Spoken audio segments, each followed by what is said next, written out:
Hi మిత్రులారా, పెద్దలారా, శ్రేయోభిలాషులారా, అందరికీ సామాజిక ఉద్యమ వందనాలు. మరి ముందుగా మీ అందరికీ భారత రాజ్యాంగ దినోత్సవ శుభాకాంక్షలు. November 26 constitution day. మరి ఇప్పటికీ 71 సంవత్సరాల క్రితము భారతదేశము బ్రిటిష్ సార్వభౌమాధికారాన్ని కాలరాసి అప్పటి వరకు వేల సంవత్సరాలుగా కొనసాగుతున్న మనుధర్మాన్ని మంటగలిపి మనల్ని మనం మనుషులమని ప్రకటించుకున్న రోజు, ఈ ప్రపంచంలో మానవ హక్కుల్ని అందిపుచ్చుకున్న రోజు, ఒక మనిషికి ఒకే విలువ, అందరము సమానము, చట్టం ముందు ఎవరైనా సమానము అనే ఒక రాజ్యాంగాన్ని రాసుకొని ఆమోదించుకొని మనకు మనం సమర్పించుకున్న ఒక గొప్ప రోజు, చరిత్రలో సువర్ణ అక్షరాలతో రాయదగ్గ అత్యంత మలుపు తిప్పిన రోజు కాన్స్టిట్యూషన్ డే. మరి ఆ రాజ్యాంగాన్ని ఆమోదించక ముందు ముక్కలు ముక్కలుగా అనేక రాజ్యాల సార్వభౌమాధికారం కింద, పరాయి దేశ పాలన కింద, ఇంకెక్కడి నుండో వలస వచ్చిన వలసవాదుల చేతుల్లో చిక్కిపోయిన మనము ఆ రోజు నుంచి గణతంత్ర రాజ్యంగా, స్వతంత్ర రాజ్యంగా, ఒక రాజ్యాంగం కలిగి ఉండి ఒక దిశానిర్దేశం కలిగిన సొంత చట్టాల రూపొందించుకొని ఆ చట్టాల ఆధారంగా పాలించుకున్న ఒక గొప్ప రోజు. మరి 26 జనవరిన మనం ఆ గణతంత్ర దినోత్సవాన్ని జరుపుకుంటున్నాం. కానీ నవంబర్ 26 అతి గొప్ప రోజు. మరి ఆ రోజు వెనకాల ఉన్న చరిత్ర ఏంటి? ఈ రాజ్యాంగం మన చేతికి రావడానికి బాబాసాహెబ్ అంబేద్కర్ గారు ఎంత కష్టపడ్డారు? ఆయనతో పాటు ఉన్న సభ్యులు ఏ విధంగా ఎస్కేప్ అయ్యారు? అప్పుడున్న రాజ్యాంగ పరిషత్కి ఎలాంటి ఎన్నికలు జరిగాయి? ఒక్కరు కూడా బీసీలకు ప్రతినిధి లేని ఆ రాజ్యాంగం ఎవరి ప్రయోజనాల కోసం ఏర్పడింది? ఆ రాజ్యాంగం మొట్టమొదటిసారిగా రాజ్యాంగ సవరణకు ఎందుకు గురైంది? ఇంత విలువైన ఈ రాజ్యాంగాన్ని కూడా తగలబెట్టండి అనే స్థాయిలో పెరియార్ గారు ఎందుకు పిలుపునిచ్చారు? అలా మొట్టమొదటి రాజ్యాంగ సవరణ ఎలా జరిగింది? ఇందులో ఎన్ని చట్టాలు ఉన్నాయి, ఎన్ని సెక్షన్లు ఉన్నాయి, ఇది రాయడానికి ఎన్ని రోజులు పట్టింది, ఏ ఏ విషయాల్ని ఏ ఏ దేశాల నుంచి బాబాసాహెబ్ అంబేద్కర్ దీన్ని గ్రహించడం జరిగింది, ఆ తర్వాత జరిగిన పరిణామాలు ఏంటి, ఇప్పటివరకు ఎన్ని రాజ్యాంగ సవరణలు జరిగాయి, అందులో ప్రధానమైన రాజ్యాంగ సవరణలు ఏంటి, అంతేకాకుండా దీనికి గుండెకాయ లాంటిదైనటువంటి ప్రవేశికలో మనల్ని మనం ఈ రాజ్యాంగం యొక్క అంతిమ లక్ష్యం ఏంటో ప్రకటించుకున్న తీరు, ఈ రాజ్యాంగం మనకు ప్రసాదించిన హక్కులు, అలాగే ఈ రాజ్యానికి పరిపాలకులకి ఈ రాజ్యాంగం చేసేటువంటి ఉపదేశం ఏంటి, ఇలా అనేక సున్నితమైన విషయాల్ని ప్రతి భారతీయ పౌరుడు తప్పకుండా చూసి విని గుర్తుపెట్టుకొని అర్థం చేసుకోవాల్సినటువంటి విషయాలన్నిటినీ కూడా ఈ వీడియోలో కూలంకషంగా మీకు చెప్పాలనుకుంటున్నాను. కాస్త లెంతీ అయినా మధ్యలో వదిలిపెట్టకుండా పూర్తిగా చూడాలని, చూసి వదిలిపెట్టకుండా ప్రతి భారతీయుడికి అర్థమయ్యేలా మీకు మీరే చెప్పాలని, ఏమాత్రం అవకాశం ఉన్నా మీరు ఈ వీడియోని మన మిత్రులకు షేర్ చేయాలని, లైక్ చేయాలని, కామెంట్ చేయాలని, ఇంకా ఎవరైనా సబ్స్క్రైబ్ చేయనట్లయితే వెంటనే సబ్స్క్రైబ్ చేయాలని కోరుతున్నాను. ఇప్పటివరకు 10,300 మంది సబ్స్క్రైబ్ చేశారు. వాళ్ళందరికీ కూడా నాస్తికోద్యమ వందనాలు. మీరు నా మీద ఉంచిన నమ్మకాన్ని కొనసాగిస్తూ ఇదే ఆదరాభిమానాన్ని కాపాడుకుంటూ మరింత కష్టపడి మరింత ఉపయోగపడే విషయాలతో మీ ముందుకు వస్తానని తెలియజేస్తా ఉన్నాను. మరి ఈరోజు ముఖ్యంగా భారత రాజ్యాంగం అంటే ఏమిటి, రాజ్యాంగ అవసరం ఏంటి ఒక దేశానికి, అలాగే రాజ్యాంగ చరిత్ర ఏంటి? ఎందుకంటే ఒకే రోజు రాలేదు, 2 సంవత్సరాల 11 నెలల 18 రోజులని మనం రాసుకుంటున్నాం. కానీ అంత మాత్రమే కాదు, అంతకుముందే 1936 చార్టర్ చట్టాలు ఉన్నాయి, అంతకుముందు బ్రిటిష్ చట్టాలు ఉన్నాయి, ఇండియన్ చట్టాలు ఉన్నాయి. అలా బ్రిటిష్ వాళ్ళ పాలనలో రాకముందు ఈ దేశంలో ఉన్నటువంటి ఏ చట్టాలు కొనసాగాయి, ఆ చట్టాలు మనుషుల్ని ఎలా శిక్షించాయో కూడా మనం తెలుసుకోవాల్సిన అవసరం ఉంది. ఇది రాజ్యాంగం పైన ఒక ప్రాథమిక అవగాహన కోసం మాత్రమే. ఇదేదో అక్యూరసీగా పోటీ పరీక్షలకు ఉపయోగించుకోవడానికో ఇంకేదో వివాదాలకు తావునిచ్చేదో కాకుండా విషయ పరిజ్ఞానాన్ని పెంపొందించి అతి సామాన్యులైన మన అమ్మలకి, అక్కలకి, చిన్నాన్నలకి, పెదనాన్నలకి, సోదరి మనులందరికీ రాజ్యాంగం గురించి హాయిగా చూస్తూ వింటూ అర్థం చేసుకోవడం కోసం నేను ఒక చిన్న ప్రయత్నం చేస్తున్నాను. దీనికి మీ అందరూ మద్దతు తెలియజేసి లైక్ చేయాలని, కామెంట్ చేయాలని కోరుతా ఉన్నాను. మరి 1949 నవంబర్ 26న ఆమోదిస్తే ఇదే రోజు రాజ్యాంగాన్ని ఓకే చేసుకుంటే బాబాసాహెబ్కి ఎక్కడ క్రెడిట్ పోతుందో అని చెప్పి గతంలో చరిత్రలో వాళ్ళకి ముఖ్యమైన రోజు, నచ్చిన రోజుని బేస్ చేసుకుని 26 జనవరి రోజు మనం జరుపుకుంటున్నాం. ఏ విధంగా అయితే తెలంగాణ ఏర్పడినాక రాష్ట్రపతి ఓకే అని సంతకం వేసిన తర్వాత కూడా మళ్ళీ ఒక అపాయింటెడ్ డేట్ పెట్టుకొని ముహూర్తాలు చూసుకొని పాలకులు లేదా నాయకులకు ఉన్న వ్యక్తిగత అభిప్రాయాలు కానీ, మూఢనమ్మకాలు కానీ, నమ్మకాలు కానీ ఇంకేదైనా ఉంటే వాటి ఆధారంగా ఆ దేశ తర్వాత తరం చరిత్రలో చెప్పుకోవాల్సి వస్తుంది. అలాగే 26 నవంబర్ ఆమోదించబడితే 26 జనవరి నుంచి మనం అమల్లో పెట్టుకున్నాము. మరి ఏ విషయాలు ఎక్కడి నుంచి గ్రహించాము, బాబాసాహెబ్ దాని వెనకాల ఏమేమి కృషి చేశాడు, ఎన్ని నిద్రలేని రాత్రులు కష్టపడ్డాడు, ఆ రాజ్యాంగం బీసీలకు ఎలాంటి హక్కులను ఇచ్చింది, ఎస్సీలకు ఎలాంటి హక్కులను ఇచ్చింది, ఎస్టీలకు ఎలాంటి హక్కులను ఇచ్చింది, ఈ ఆస్తిని, ఈ సంపదని, లేదా ఈ బ్యాంకులని, లేదా జాతీయ స్థాయిలో ఉన్నటువంటి కొన్ని కార్పొరేషన్లని, లేదా ప్రభుత్వ ఉద్యోగాలని, ఇలా అలా ఇలా ఇలా ఇప్పుడే స్వాతంత్రం పొందిన భారతదేశం తాను కలలు కన్న గొప్ప దేశంగా ఎదగాలంటే ఏమేం చేయాలో అన్నిటినీ ఇందులో పొందుపరచడం జరిగింది. ఆ క్రమంలో ఎదుర్కొన్న అనేక ఒడిదుడుకుల గురించి మనం మాట్లాడుకుందాం, తెలుసుకుందాం మిత్రులారా. మరి రాజ్యాంగ పరిషత్ ఎలా ఏర్పడింది, బ్రిటిష్ వారు ఏ చట్టాలు తెచ్చారు, అంతకుముందున్న మనధర్మం అంటే ఏమిటి, అది అలాగే ఉంటే ఇప్పుడు మనం ఎలాంటి బానిసలుగా బతకాల్సి వచ్చేది, అంతేకాకుండా రాజ్యాంగాన్ని తగులబెట్టాలని ఎందుకు పిలుపునిచ్చాడు, ఇప్పుడున్న రాజ్యాంగానికి ఉన్న ముప్పు ఏంటి, ఎందుకంటే కొద్దిమంది చెడ్డవాళ్ళ చేతిలోకి వెళ్తే ఎంత గొప్పదైనా అది చెడుకే ఉపయోగించబడుతుంది.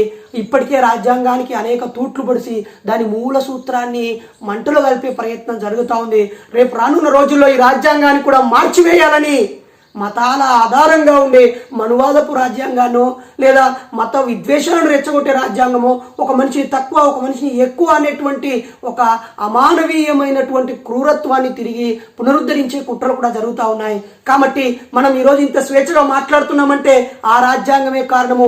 ఆర్టికల్ 51A ప్రకారంగానే నాస్తికోద్యమానికి ఒక రక్షణ లభించింది, లేదంటే లేదు. ఈరోజు మాట్లాడుతున్నామంటే భావ ప్రకటన స్వేచ్ఛ ఉండడం వల్లనే, ఫ్రీడమ్ ఆఫ్ ఎక్స్ప్రెషన్ ఉండడం వల్లనే చెప్పగలుగుతున్నాము.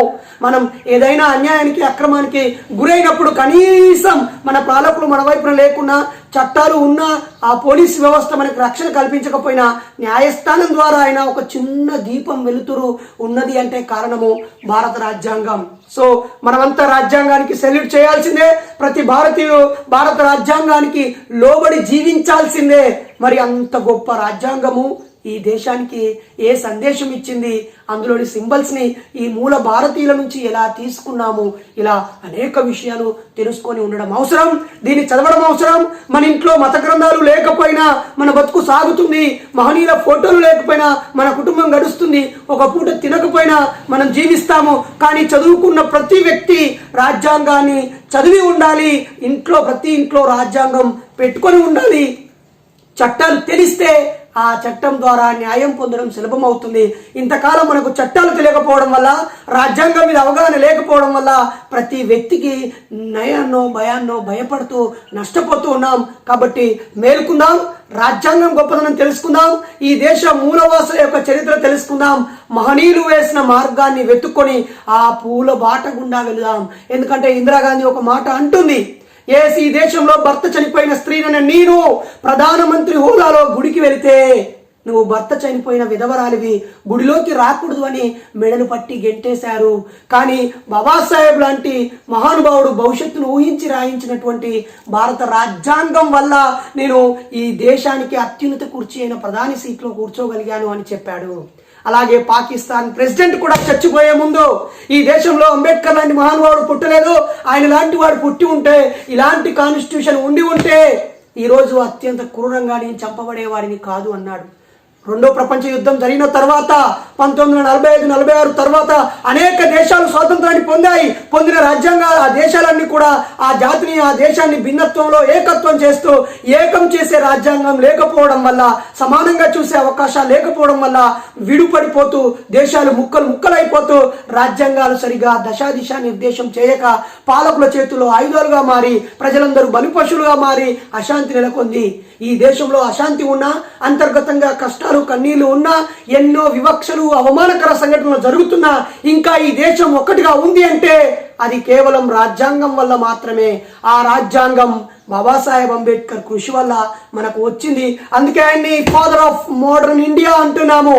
మరి ఈరోజు బాబాసాహెబ్ కు సెల్యూట్ చేస్తూ, బాబాసాహెబ్ కు జైభీం తెలియజేస్తూ ఈ వీడియోలో మరిన్ని విశేషాలు రాజ్యాంగం గురించి ఒక్కొక్క దాన్ని కూలంకషంగా మీకు వివరించడానికి నేను మీ ముందుకు వస్తున్నాను. స్టే విత్ us, మొత్తం చూడండి, మీ అభిప్రాయం చెప్పండి, ఇతరులకు కూడా పంచండి. ఓకేనా friends? Now we are going to discuss about Indian constitution history. మొదటగా మనం రాజ్యాంగం అంటే ఏమిటి అని తెలుసుకుందాం. అరిస్టాటిల్ ఏమన్నాడంటే, ఒక వ్యక్తి పాలన కన్నా ఒక వ్యవస్థ పాలన చాలా ముఖ్యమైనది. నిర్మాణాత్మకంగా పాలించబడమే ప్రజలకు ఎంతో శ్రేయస్కరము అని చెప్పాడు. అంటే వ్యక్తి పాలన అంటే ఒక రాజు చేతిలో, ఒక మోనార్కు చేతిలో అతను ఏదనుకుంటే అది, అతను ఏం చేయాలనుకుంటే అది, అందరి జీవితాలు అతని దయా దాక్షిణ్యాల మీద ఉండడం సరైంది కాదు. ఒక వ్యవస్థ ఉండాలి, ఆ వ్యవస్థ నిర్మాణాత్మకంగా ఉండాలి, ఒక చట్టాలను రూపొందించుకొని ఒక పద్ధతులను పాటించుకొని ముందుకు వెళ్ళాలి అని చెప్పాడు. ప్రపంచాన్ని జయించినటువంటి అలెగ్జాండర్కే గురువు అరిస్టాటిల్. మరి అరిస్టాటిల్ గురువు ప్లేటో, ప్లేటో గురువు సోక్రటీస్, మరి సోక్రటీస్, ప్లేటో, అరిస్టాటిల్ అని త్రయంగా భావిస్తూ ఉంటాం. ఇలా ముగ్గురు ఈ ప్రపంచం మొత్తం కూడా ఆమోదించినటువంటి గొప్ప ఫిలాసఫర్స్, గ్రేట్ రైటర్స్. మరి ఆ రోజుల్లోనే దాదాపు 140 దేశాల రాజ్యాంగాలని, దేశాలంటే అప్పట్లో చాలా చిన్నవి, కొద్దిమంది జన సముదాయం కలిగి ఉన్నదాన్ని ఒక రాజ్యంగా భావించేవాళ్ళు. అలా అంటే భారతదేశం కూడా కొన్ని వందల దేశాల, కొన్ని వందల రాజ్యాల, కొన్ని వందల మంది రాజుల పరిధిలో ఎక్కడికక్కడగా ఉన్నటువంటి దేశం. అది స్వాతంత్రం వచ్చిన తర్వాత కూడా 1970s కూడా మనం ఒక్కొక్క దేశాన్ని అందులో కలుపుకోవడం జరిగింది మిత్రులారా. రాజ్యాంగం అంటే ఒక దేశాన్ని పరిపాలించడానికి కావలసిన నియమ నిబంధనల సముదాయాన్ని రాజ్యాంగం అంటారు. అంటే ఒక దేశంలో న్యాయ వ్యవస్థ ఎలా ఉండాలి, చట్టాలు ఎలా చేసుకోవాలి, పరిపాలన విధానం ఎలా ఉండాలి, రక్షణ వ్యవస్థ ఎలా ఉండాలి, ఆ దేశం ఈ దేశాలతో ఉండేటువంటి సత్సంబంధాలు ఎలా ఉండాలి, ఆ దేశంలో ఉన్న అంతర్గత రాష్ట్రాలకి ఆ దేశంలో ఉన్నటువంటి పాలనా వ్యవస్థ ఎలా ఉండాలి అని కింద నుండి పైదాకా A to Z అన్ని రకాల విషయాలు వీళ్ళు దేనిని ప్రామాణికంగా తీసుకొని దేని ఆధారంగా పరిపాలించుకుంటారు అనే దానినే రాజ్యాంగం అంటారు. మరి బ్రిటన్కి అయితే అలిఖిత రాజ్యాంగం, అలాగ రాతపూర్వకంగా రాజ్యాంగం ఉండదు. భారతదేశానికి మాత్రం రాతపూర్వకంగా ఉన్న రాజ్యాంగం ఉంది. అతిపెద్ద రాజ్యాంగం కూడా మనదే, ప్రపంచంలోనే అతిపెద్ద రాజ్యాంగం కూడా మనదే. మరి ఇంత విశిష్టత కలిగిన పుస్తకము, మనకు ఒక రూల్స్ అండ్ రెగ్యులేషన్స్ పుస్తకము, అత్యున్నత చట్టం ఇదే, అత్యున్నత శాసనం ఇదే. ఇది మొత్తం భారతీయులకు వర్తించేటువంటి చట్టము, సమానంగా వర్తించేటువంటిది. కాబట్టి రాజ్యాంగము అంటే ఒక దేశాన్ని పరిపాలించడానికి ఎట్లా పరిపాలించాలి, దొంగతనం చేస్తే ఏం చేయాలి, లంగతనం చేస్తే ఏం చేయాలి, చంపితే ఏం చేయాలి, ఏ శిక్షలు వేయాలి, ఎవరు ఏ విధంగా పన్నులు కట్టాలి, ఈ వ్యవస్థను నడిపించడానికి పరిపాలన వ్యవస్థ సర్పంచ్, ఎంపీటీసీ, జెడ్పీటీసీ, తర్వాత ఎమ్మెల్యే, ఎంపీ, మినిస్టర్లు, ముఖ్యమంత్రులు, ప్రధానమంత్రులు, రాష్ట్రపతులు ఎవరు ఉండాలి, జిల్లా కోర్టులు, మండల కోర్టులు లేదా సెషన్స్ డివిజన్ కోర్టులు, హైకోర్టులు, సుప్రీం కోర్టు, కోర్టు వ్యవస్థ ఎలా ఉండాలి, ఆ కోర్టు న్యాయవాదులు కూడా తప్పు చేస్తే ఏం చేయాలి, పౌరులకు ఏమేమి హక్కులు ఉంటాయి, వాళ్ళు ఎలా మాట్లాడుకోవచ్చు, వాళ్ళు ఎలా జీవించవచ్చు, వాళ్ళకి అన్యాయం జరిగితే ఎట్లా న్యాయాన్ని పొందవచ్చు, పోలీస్ వ్యవస్థ దేశాన్ని ఎట్లా కాపాడాలి, అంతర్గతంగా రాష్ట్రంలో శాంతి భద్రతలను ఎలా కాపాడాలి, నేరస్తులను ఎలా శిక్షించాలి, ఇలా అన్ని రకాల విషయాలని చక్కగా రాసుకున్న పుస్తకాన్నే మనము రాజ్యాంగం అంటాము. కాబట్టి ఇంత విలువైన, ఇంత గొప్ప పుస్తకము, గ్రంథం పైన ప్రతి పౌరుడికి తెలియజెప్పాల్సిన అవసరం ఉంది. ఇంకా ప్రభుత్వాలు, ప్రజలు 10వ తరగతి నాన్ డీటెయిల్ ఏకంగా రామాయణం పెట్టారు. నేను రామాయణం మీద వ్యతిరేకతతో చెప్పట్లేదు.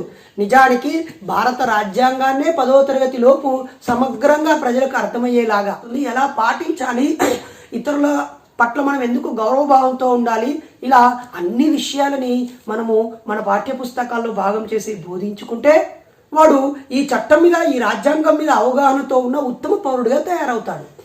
కాబట్టి ప్రభుత్వం కూడా ఉచితంగా రాజ్యాంగాలని అందరికీ పంచిపెట్టాలి. స్వచ్ఛంద సంస్థలు కూడా వాళ్ళ కార్యకర్తలకి, నాయకులకి అందజేయాలి, ఆలోచించాలని ఈ సందర్భంగా కోరుతున్నాను. సో మొదటగా రాజ్యాంగం అంటే ఒక దేశం యొక్క సార్వభౌమాధికారం, ఒక దేశం యొక్క అత్యున్నత చట్టము, అందరూ దానికే లోబడి ఉండాలనుకునేదాన్ని రాజ్యాంగం అంటారు. ఓకేనా? రాజ్యాంగం అంటే అర్థమైందా మిత్రులారా? ఈ రాజ్యాంగం అనే భావనని అరిస్టాటిల్ పితామహుడుగా ఉన్నాడు. ఆయనే కాన్స్టిట్యూషన్ సంబంధించినటువంటి మొట్టమొదటి ప్రతిపాదన చేసినటువంటి వ్యక్తి. మరి ఇంకొన్ని విషయాలు తెలుసుకుందాం మిత్రులారా. రాజ్యాంగం అవసరం ఏంటి? ఇందాకే చెప్పుకున్నాం కదా, రాజ్యాంగం లేకపోతే అత్తిరిబిత్తిరిగా ఎవరిది వాడు దోచుకున్నోడే దోచుకున్నంత ఆధిపత్యం ఉన్నోడే ఆధిపత్యం లాగేసుకుంటాడు, ఆ బలం ఉన్నోడే రాజ్యం అయిపోతుంది, లేదా బంధుప్రీతి ఉన్నోడే పైకి వెళ్తాడు. అలా కాకుండా ఒక నిర్దిష్టమైన ప్రణాళిక, ఒక స్కూల్కి రిజిస్టర్ లాగా, ఒక ఇల్లుకి ఏ మనం ఎలా ఉండాలి, ఎలా బతకాలనేటువంటి దాన్ని ఒక సంస్థ నడవడానికి మేనిఫెస్టో ఎలా ఉంటుందో ఈ దేశం మొత్తం నడవడానికి ఉన్న ఒక ప్రణాళిక, ఒక మార్గనిర్దేశం చేసేటువంటి గైడ్ లైన్స్ ఇచ్చేటువంటి అది అదే రాజ్యాంగం అంటారు మిత్రులారా. మరియు భారత రాజ్యాంగానికి ప్రవేశిక ఒక గుండెకాయ లాంటిది. Face is the index of mind అన్నట్టుగా ఈ ప్రవేశిక యొక్క గొప్పతనాన్ని మనం చెప్పుకోకపోతే రాజ్యాంగం గురించి ఎంత మాట్లాడుకున్నా వృధా. మరి రాజ్యాంగం ఆ మొదటి మాటల్లోనే రాజ్యాంగం లోపల ఏముంది, ఏ లక్ష్యాలతో రాజ్యాంగం రాసింది, ఈ దేశము, ఈ ప్రభుత్వము, ఈ పాలకులు, ఈ వ్యవస్థ దేనికోసం అనే ఒక స్పష్టతని ఇస్తుంది. మరి అదంటే ఏంటో ఇప్పుడు ఒకసారి చదివి వినిపిస్తాను మిత్రులారా. భారతదేశ ప్రజలమైన మేము భారతదేశాన్ని సర్వసత్తాక సామ్యవాద లౌకిక ప్రజాస్వామ్య గణతంత్ర రాజ్యంగా నిర్మించుకోవడానికి, దేనికోసము సర్వసత్తాక సామ్యవాద లౌకిక ప్రజాస్వామ్య గణతంత్ర రాజ్యంగా నిర్మించుకోవడానికి పౌరులందరికీ సాంఘిక ఆర్థిక రాజకీయ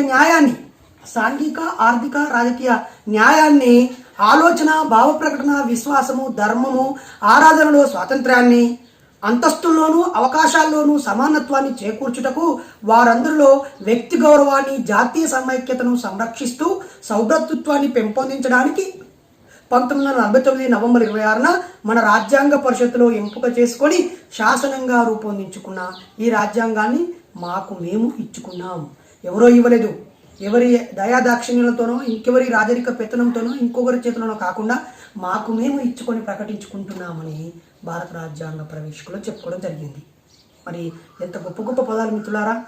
సర్వసత్తాక అన్ని రకాల బలంతో ఉంటామని, సామ్యవాదంతో కలిగి ఉంటామని, అంటే ఒక ఈక్వాలిటీని మెయింటైన్ చేస్తామని, లౌకికత్వంతో ఎదుటి వాళ్ళని ప్రేమించి గౌరవించే తత్వంతో, ప్రజాస్వామ్యంగా do the people by the people for the people అనే వ్యవస్థతో ప్రజల కొరకు ప్రజల చేత ప్రజలే ఎన్నుకునే ప్రతినిధుల చేత మాకు మేమే పాలించుకుంటామనే తత్వాన్ని గణతంత్ర రాజ్యంగా, ఇంకొకరి కింద స్లేవరీగా బానిసగా ఉండమని, ఎవరి సార్వభౌమాధికారికలో ఉండకుండా మాకు మేము గణతంత్ర రాజ్యంగా నిర్మించుకోవడానికే ఈ గ్రంథం అనే విషయాన్ని ఈడ ప్రకటించుకోవడం జరిగింది. పౌరులందరికీ కూడా సాంఘికంగా నిజంగా సోషల్ డిస్క్రిమినేషన్ ఉంది, అనేక సోషల్ ఇంబ్యాలెన్సెస్, ఈ వీల్స్ ఉన్నాయి, అనేక మూఢనమ్మకాలు ఉన్నాయి, అశాస్త్రీయమైన విషయాలు ఉన్నాయి, కొన్ని కుల కట్టుబాట్లు, సామాజికంగా వీళ్ళు ఎక్కువ ఒకరు తక్కువ అనేటువంటి అంతకు ముందు ఉన్నటువంటి వేల సంవత్సరాలు కొనసాగిన ఒక ఆధిపత్య ధోరణి, ఒక అణిచివేత ధోరణికి చరమగీతం పాడుతూ సాంఘికంగా సమానత్వం, ఆర్థికంగా కూడా దోచుకున్న వాడికే దోచుకున్నట్టుగా ఒకరికి ఆస్తి హక్కి, ఒకరికి సంపద వారసత్వంగా కొనసాగుతూ ఇంకొకరికి పేదరికం సేవ చేసే తత్వం ఇంకొకరికి కొనసాగడం కాకుండా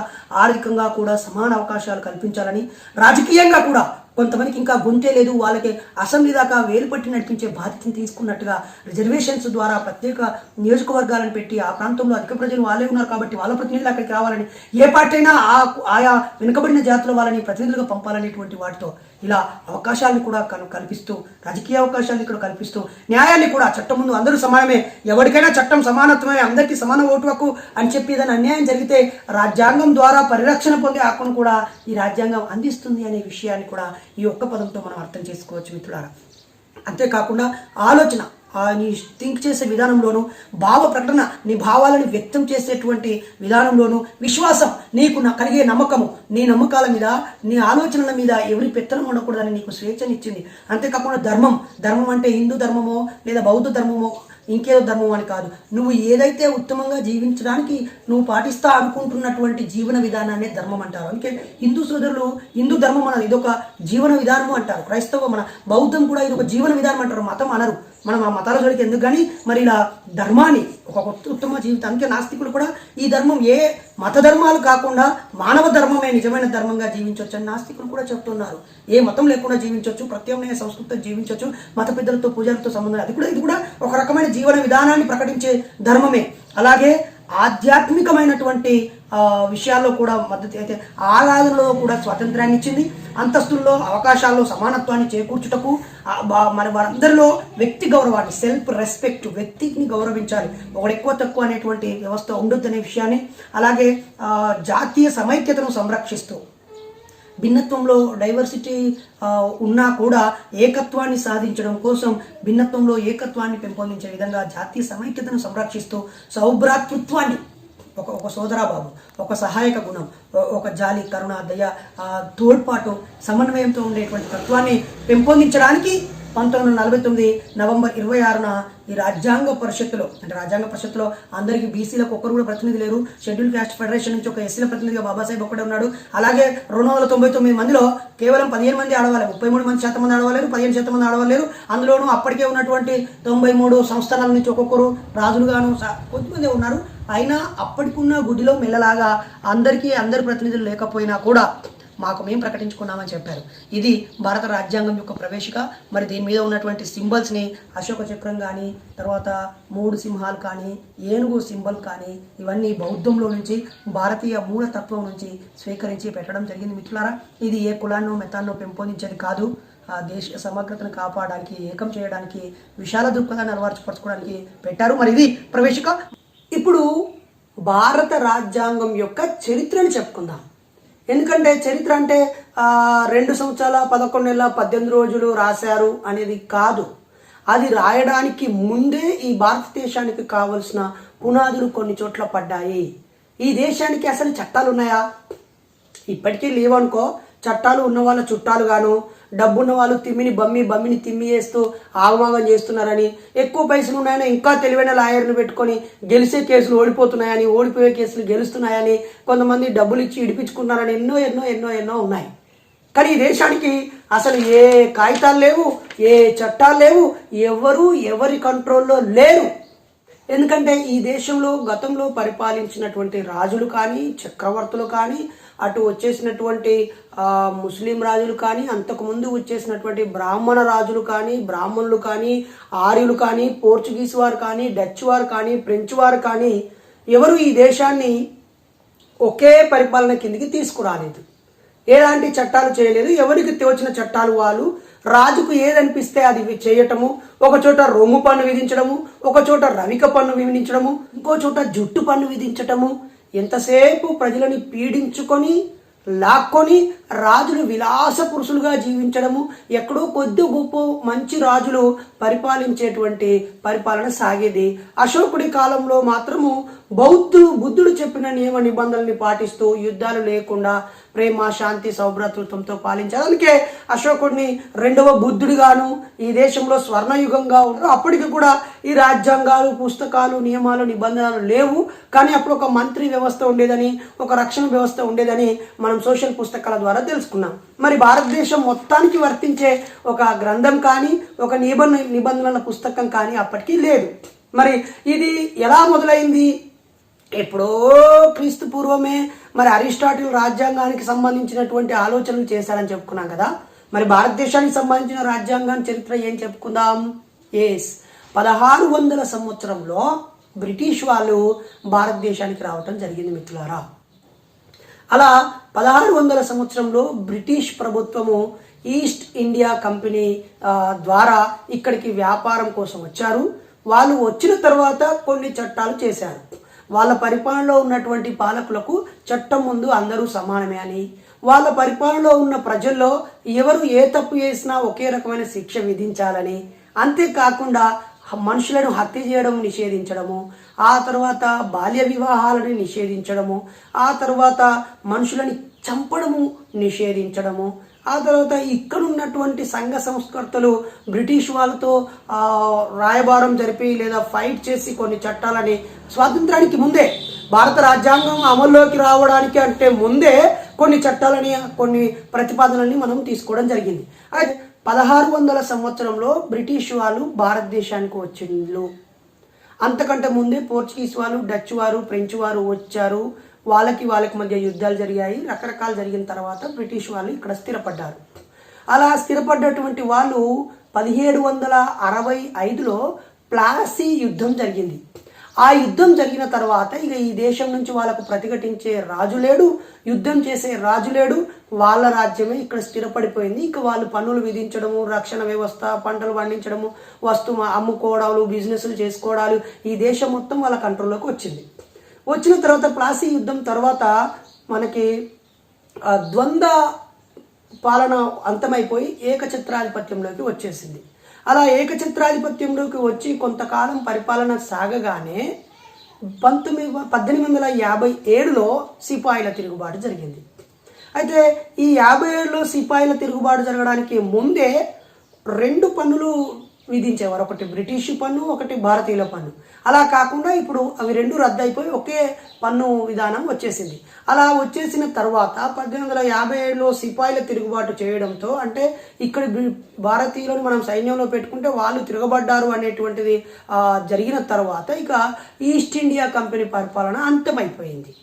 1600 సంవత్సరం నుంచి 1857 వరకు ఈస్ట్ ఇండియా కంపెనీ పాలనా వ్యవహారాలు ఇక్కడ నడిచినాయి. వాళ్ళ నియమ నిబంధనలు, వాళ్ళ కంట్రోల్లో ఉన్న వాళ్ళకి వాళ్ళు రాసుకున్న చట్టాలు, వాళ్ళు రాసుకున్న నిబంధనల ప్రకారంగా వ్యవస్థ నడిచింది. ఆ తర్వాత బ్రిటిష్ రాణి 1858వ సంవత్సరం నుంచి స్వయంగా తానే పరిపాలించడం, అంటే ఈ ఇండియా మొత్తం బ్రిటిష్ దేశంలో అంతర్భాగంగా ప్రకటించడం జరిగింది. భారతీయ చట్టాలు మొదలైపోయాయి. అలా అయిన తర్వాత కూడా ఆ వ్యవస్థ 1947 వరకు, 1858 నుంచి, అంటే సిపాయిల తిరుగుబాటు సంవత్సరం తర్వాత నుంచి మొదలుకుంటే మన స్వాతంత్రం వచ్చేంత వరకు ఈ దేశ పరిపాలన ఇంగ్లాండ్ రాణి, ఆ రాణి యొక్క సార్వభౌమాధికారం కింద మనము జీవించాల్సి వచ్చింది. అక్కడి చట్టాలనే ఇక్కడ అమలు పరిచారు. ఆ క్రమంలో ఆ బ్రిటిష్ వాళ్ళే 1935లో ఒక చట్టాన్ని తీసుకువచ్చారు, అదే భారతీయ చట్టము. ఆ చట్టానికంటే ముందే మనకి 2 సార్లు చార్టర్ చట్టాలను కూడా చేశారు. ఆ చార్టర్ చట్టాల ద్వారా ఈ దేశాన్ని ఎలా పాలించాలనుకున్నారు. ఎన్ని రాసుకున్నా కూడా ఈ దేశంలో ఉన్నటువంటి బ్రాహ్మణుల యొక్క మనోభావాలు దెబ్బతీయకుండా ఇక్కడ అంతకు ముందు కొనసాగిన మత విధానం కానీ, లేదా హైందవ విధానం కానీ, లేదా ఇక్కడ ఉన్నటువంటి వర్ణ వ్యవస్థని కొనసాగిస్తూనే వాళ్ళ అవసరాలు తీర్చుకొని వాళ్ళ పరిస్థితులు వాళ్ళు ఏదో అప్పటి వందం తుడుచుకున్నామా పడేసినామా అన్నట్టుగా నడిచింది. కానీ స్వాతంత్రం వచ్చిన తర్వాత ఈ దేశానికి మొత్తం ఎలా ఉండాలనే ఒక ప్రశ్న ఎదురైంది. ఆ ప్రశ్నకు సమాధానం వెతకాల్సి వచ్చినప్పుడు ఇప్పుడున్న ఇండియన్ కాన్స్టిట్యూషన్ మన ముందుకు వచ్చింది మిత్రులారా. మరి ఆ క్రమంలో 1833లోనే చార్టర్ చట్టం తీసుకొచ్చారు. ఆ తర్వాత 1853లో మరొక చార్టర్ చట్టం తీసుకురావడం జరిగింది మిత్రులారా. అంతేకాకుండా భారత ప్రభుత్వ చట్టాన్ని కూడా 1858లో తీసుకువచ్చి, సిపాయిల తిరుగుబాటు తర్వాత 1858లో భారత ప్రభుత్వ చట్టాన్ని తీసుకువచ్చి మనకి పరిపాలన అందించడం జరిగింది. అంతేకాకుండా మరి గుడ్ గవర్నెన్స్, మంచి పరిపాలన ఇవ్వాలి ఈ భారతదేశానికి అని 1858లో చెప్పారు. దాన్నే ఒక రకంగా మరొక రాజ్యాంగం అని, మొదటి రాజ్యాంగం అని, మంచి పరిపాలన ప్రారంభమైందని కూడా మనం చెప్పుకోవచ్చు మిత్రులారా. మరి అంతేకాకుండా భారత కౌన్సిల్ చట్టాలు కూడా తీసుకురావడం జరిగింది. అవేంటంటే, ఒకటి 1861లో తీసుకొచ్చినటువంటి చట్టము శాసన నిర్మాణం, అంటే ఇక్కడ భారతీయులకు మొట్టమొదటిసారిగా మీ ప్రజల తరపునే ఒక వ్యక్తిని మీరే ఎన్నుకోరి, లేదా ప్రతిపాదించురి, నామినేట్ చేయరి, ఓట్లు వేసుకొని మీరు ఏదైనా చేయరి, మీ వాళ్ళని ఇక్కడ పంపియండి, కలిసి చట్టాలు చేద్దామనే ఒక గొప్ప అవకాశాన్ని ఇచ్చినటువంటిది మరి 1861 చార్టర్ చట్టం, భారత కౌన్సిల్ చట్టము. ఆ తర్వాత 1892లో మరొక చట్టం కూడా తీసుకొని రావడం జరిగింది. వాటికి సంబంధించినటువంటి సమగ్ర వివరాలు మీరు ఇక్కడ చూడవచ్చు.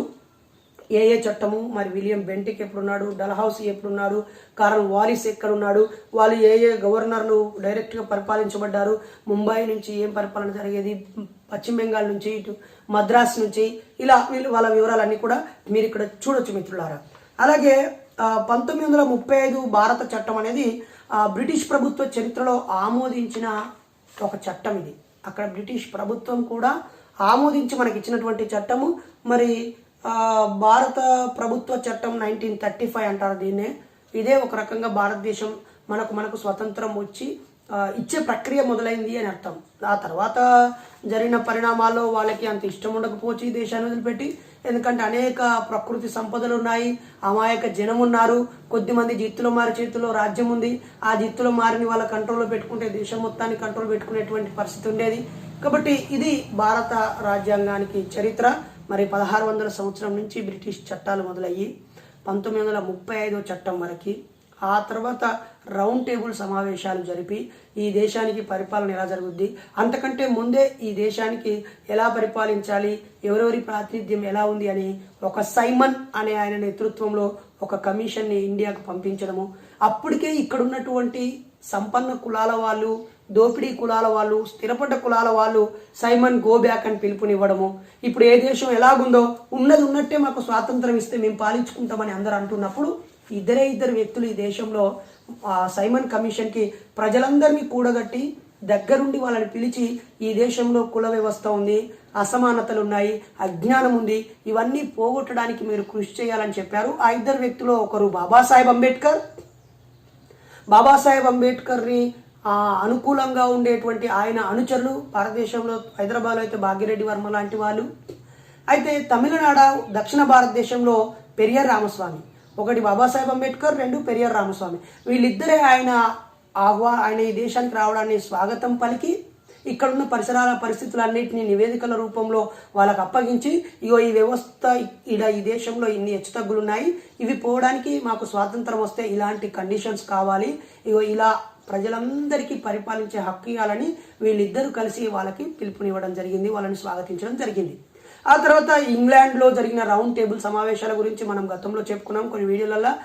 మరో వీడియోలో కూడా రౌండ్ టేబుల్ సమావేశాల్లో బాబాసాహెబ్ పోషించిన పాత్ర. ఆ తర్వాత 1935లో బ్రిటిష్ ప్రభుత్వము చట్టం ఆమోదించడము, 2 ఓట్లు ఇవ్వడము, ప్రాతినిధ్య ఓట్లను ఇవ్వడము, ప్రత్యేక నియోజకవర్గాలను ఇవ్వడము, సమాన ఓటు హక్కును ఇవ్వడము, ఇవన్నీ ప్రక్రియలు ప్రాసెస్ జరిగింది. అందుకే 1946లో భారతదేశానికి ఒక రాజ్యాంగం కావాలని రాజ్యాంగ పరిషత్తుని ఏర్పాటు చేసుకోవడం జరిగింది. ఆ రాజ్యాంగ పరిషత్తు అనేక కమిటీలను, ఇక్కడ ఉన్నటువంటి ఈ కమిటీలను వేసుకుంది.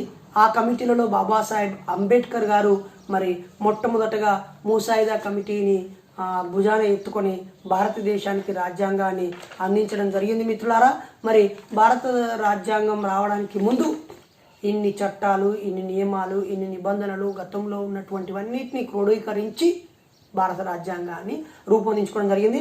ఇప్పుడు ఆ భారత రాజ్యాంగం రాకముందు ఉన్నటువంటి దుర్మార్గమైన పరిస్థితుల మీద ఎప్పుడెప్పుడు ఏ చట్టాలు తీసుకొచ్చారో నేను మీకు ఇప్పుడు చదివి వినిపిస్తాను మిత్రులు. 1717లో రెగ్యులేటింగ్ చట్టం తీసుకొచ్చారు మిత్రులారా. ఆ తర్వాత 1775లో శూద్రులకు అతి శూద్రులకు కూడా ఆస్తి హక్కు చట్టం తీసుకొచ్చారు. ఏంటి, అప్పటిదాకా ఆస్తి హక్కు చట్టం లేదనుకుంటున్నారా? లేదు. ఎందుకంటే అంతకు ముందు ఉన్నటువంటి ధర్మ గ్రంథాల ప్రకారంగా బాపనులు రాసుకున్న మనుధర్మ శాస్త్రం ప్రకారంగా శూద్రుడు ఆస్తిని కలిగి ఉండకూడదు. రాజు కానీ బాపనులు కానీ శూద్రుల ఆస్తిని వితౌట్ పర్మిషన్ లాక్కోవచ్చు అనే చట్టం ఉంది. కాబట్టి అప్పటిదాకా శూద్రులకు ఆస్తే హక్కు లేదు. అలా బ్రిటిష్ వాడు ఈ దేశంలోకి వచ్చిన తర్వాత 1775లో శూద్రులకి అతిశూద్రులకి, ఇక్కడ అతిశూద్రులు వెలమద్దొరలు, రెడ్డి పటేన్లు, కమ్మ కాపులు, బీసీలందరూ కూడా అతిశూద్రులు. అతిశూద్రులు అంటే ఎస్సీలు, ఎస్టీలు, మాల, మాదిగ, సింధు, డక్కరి, ఎరుకలి, యానాది, ఆ తర్వాత ఎస్టీ ట్రైబర్స్, కోయ, గోండు, లంబాడి, వీళ్ళందరూ. శూద్రులు అంటేనేమో వెలుమొదరులు, కమ్మకాపులు, రెడ్డి పటేన్లు, బీసీలు అందరూ. అతిశూద్రులు అంటే అంటరాని వాళ్ళు ఎస్సీ ఎస్టీలకి, దొరలకి, రెడ్లకి, పటేన్లకి, ఈ కులాలందరికీ కూడా అప్పటిదాకా ఆస్తి హక్కు లేదు. అంటే 1775 తర్వాతనే బ్రిటిషోడు ఇక్కడ కొన్ని చట్టాలు చేసింది, అరే వాళ్ళకు కూడా ఆస్తి హక్కు ఉండొచ్చని. ఆ రకంగా బ్రిటిషోడు దోసుకపోయినా ఆడు చెడ్డోడే అయ్యి స్వార్థపరుడే అయినా మనల్ని మనుషుడిగా గుర్తించి ఇప్పుడు మనకున్న ఈ కొద్దిపాటి భూములకో జాగాలకో కారణము బ్రిటిషోడు. ఆ తర్వాత రాజ్యాంగం లేకపోతే మళ్ళీ పాత పద్ధతులే తీసుకొచ్చి మళ్ళీ లాక్కున్నా, ఇప్పుడు లాక్కుంటలేరా? కాస్త అందంగా ఆడపిల్ల ఉంటేనే లాక్కపోతున్నారు. ఖరీదైన చోట్ల భూమి ఉంటేనే రకరకాలుగా చిత్రహింసలు పెట్టి కబ్జా చేసి చుట్టు తిప్పి ఎంత కొంతకు అమ్మేసుకునే పరిస్థితి చేస్తూ ఉన్నారు.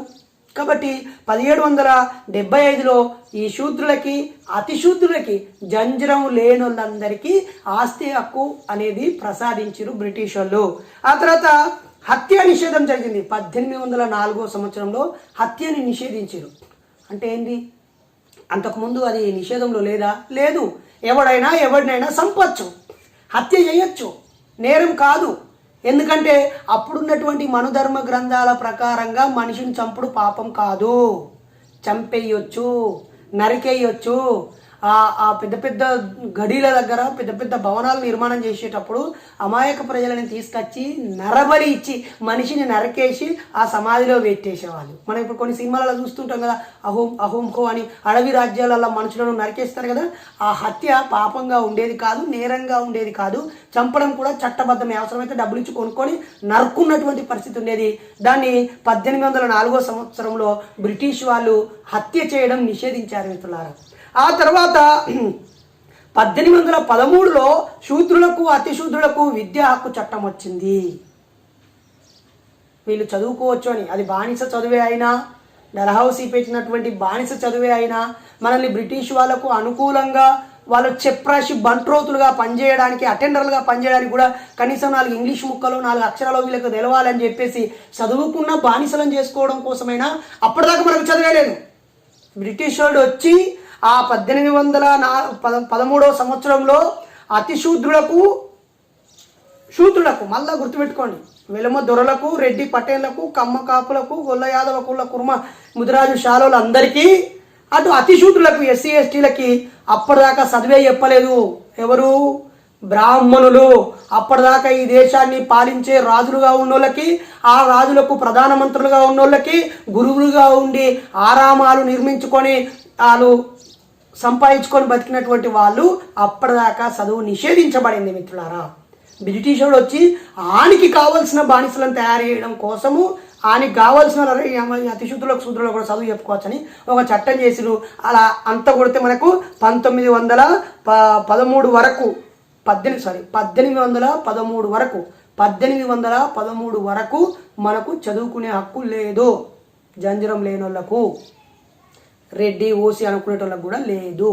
అంత కొడితే ఈ 200 సంవత్సరాలే మనం చదువుకోబట్టి. ఎవడన్నా మాట్లాడుతూ రిజర్వేషన్స్ ఎందుకు, ఇవెందుకు, అవ్వెందుకు అంటే, అరే నాయన నీకేమన్నా తలకాయ ఉందా, కొంచెం ఆలోచించు. 1813 వరకు ఎవరికి చదువు లేదు.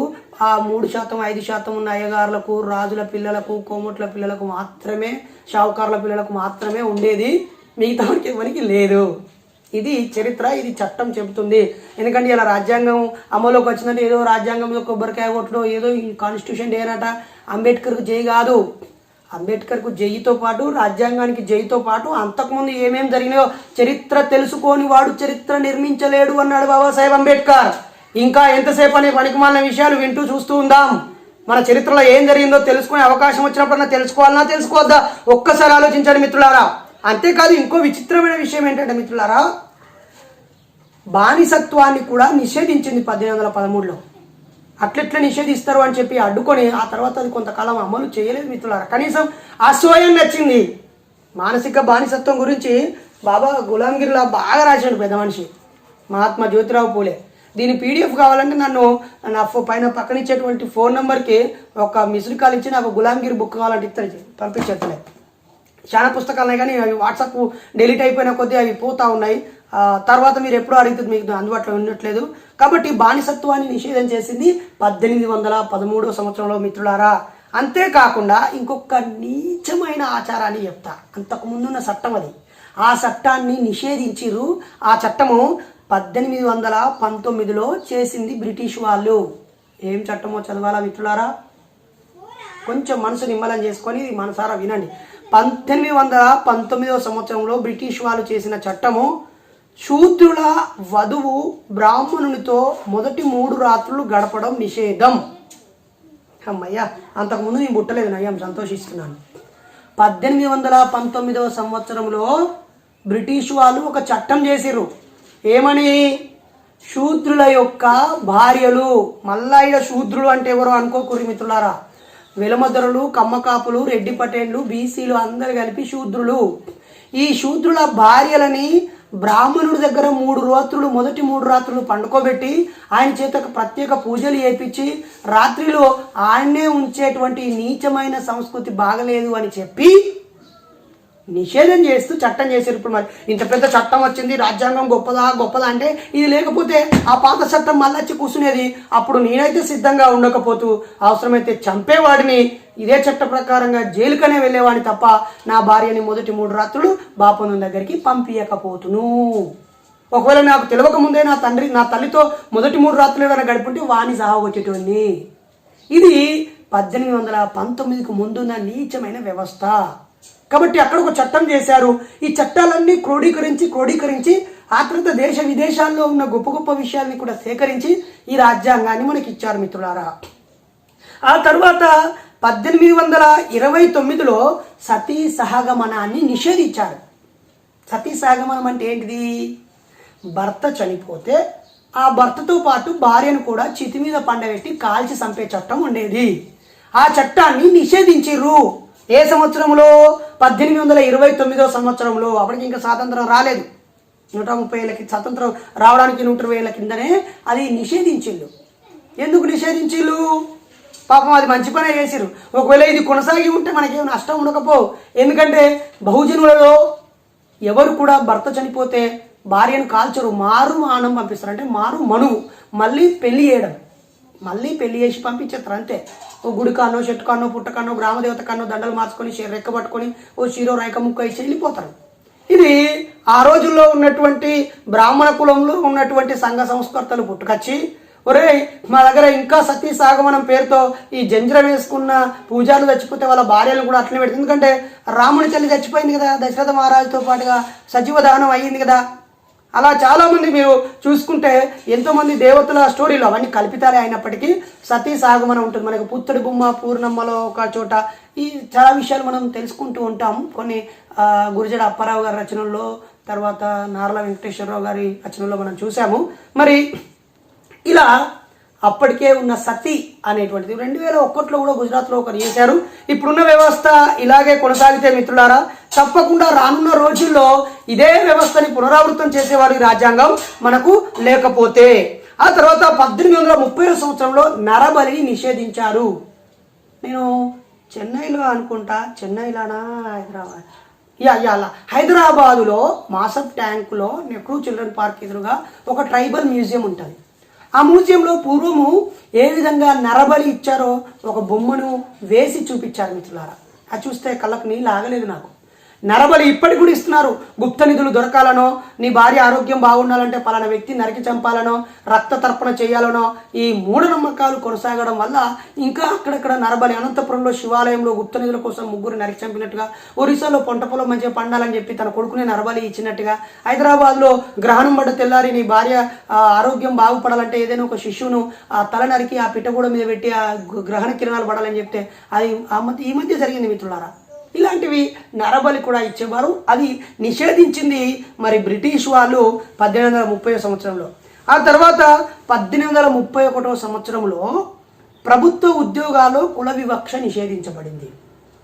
పలానా కులం వాళ్ళే కొనసాగాలి, పలానా కులం వాళ్ళే ఉద్యోగాలు చేయాలి, పలానా వాళ్ళు ఉండకూడదని నిషేధి 1831 చేసిర్రు. కానీ బాబాసాహెబ్ అంబేద్కరు 1920లో కూడా ఉద్యోగం చేస్తూ వివక్ష ఎదుర్కొన్నాడు అని మనం చూస్తూనే ఉన్నాం. ఆయనకు రూమ్ రెంటే ఎవడు ఇయ్యలేదు. ఆయన నీళ్లు తాగుతున్నాడు పోతేనే నువ్వు అంటరాని వాడివి నీళ్ళు తాగొద్దు అన్నాడు.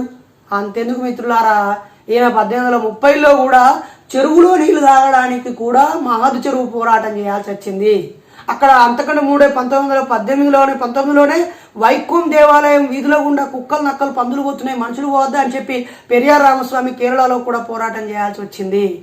రోడ్డు మీద నడవడానికి పోరాటం చేయాల్సి వచ్చింది, చెర్ల నీళ్ళు తాగడానికి పోరాటం చేయాల్సి వచ్చింది. అయినా బ్రిటిష్ వాళ్ళు అప్పుడెప్పుడో చట్టం చేసి పడేసారు. వాళ్ళ పరిపాలన కంట్రోల్లో ఉన్న చోట ఇగో మా దగ్గర కుల వివక్ష పాటించొద్దని కనీస మానవత్వంతో వాళ్ళు వ్యవహరించి చట్టం చేశారు మిత్రులారా. ఆ తర్వాత 1856లో వితంతు పునర్వివాహ చట్టం తీసుకొచ్చారు. భర్త చనిపోయిన స్త్రీలు విధవరాలుగా ఉండొద్దు అని చెప్పి మళ్ళీ పెళ్లి చేసుకోవచ్చు అనేటువంటి చట్టాన్ని తీసుకొచ్చారు. ఆ తర్వాత 1863లో చరక పూజ అనే దాన్ని కూడా నిషేధించారు. ఏంటి చరక పూజ అనుకుంటున్నారా? చరక పూజ అంటే శూద్రులను పెద్ద భవనాల పునాదుల కింద సమాధి చేయడము నిషేధము.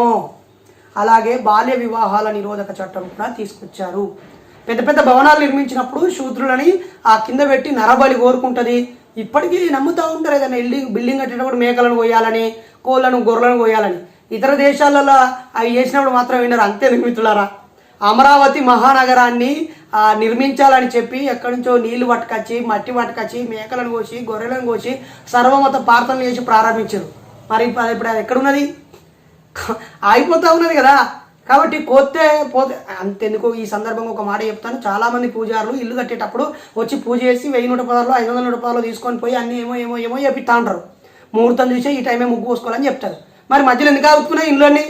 ఆగిపోయిన ఇండ్లన్నీ కూడా పూజారులతో ప్రారంభించినాయి కదా. అవన్నీ నాస్తికులు ప్రారంభించినాయా? ఖచ్చితంగా పూజారులు ప్రారంభించారు. కానీ ఎందుకు ఆగిపోయినాయి అవి? వాటికి కావాల్సిన సామాగ్రి కావాలి, పైసలు కావాలి, అనుమతులు కావాలి, వాతావరణం అనుకూలించాలి, ఆ చుట్టూ పనిచేసే వాళ్ళు దొరకాలి. అన్నీ ఉన్నా పనిచేసే దొరక కూడా ఆగిపోతాయి. ఇప్పుడు విడాకులు తీసుకుంటున్నారు చాలా మంది, పెళ్లి చేసుకునేటోళ్ళు గొడవలు పడుతున్నారు. మరి మీ పెళ్ళిళ్ళు కూడా పూజారులు అదే ముహూర్తాలు చూసుకునే కదా, ముహూర్తాలు చూసే పెళ్లి చేసారు కదా. అయినా ఎందుకు? అరే ఇదంతా ఎందుకు భయ్? అయ్యగారుల పిల్లలకు కూడా విడాకులు అవుతున్నాయి. అయ్యగారుల పిల్లలు కూడా కొట్టుకుంటున్నారు, తిట్టుకుంటున్నారు, చచ్చిపోతున్నారు కదా.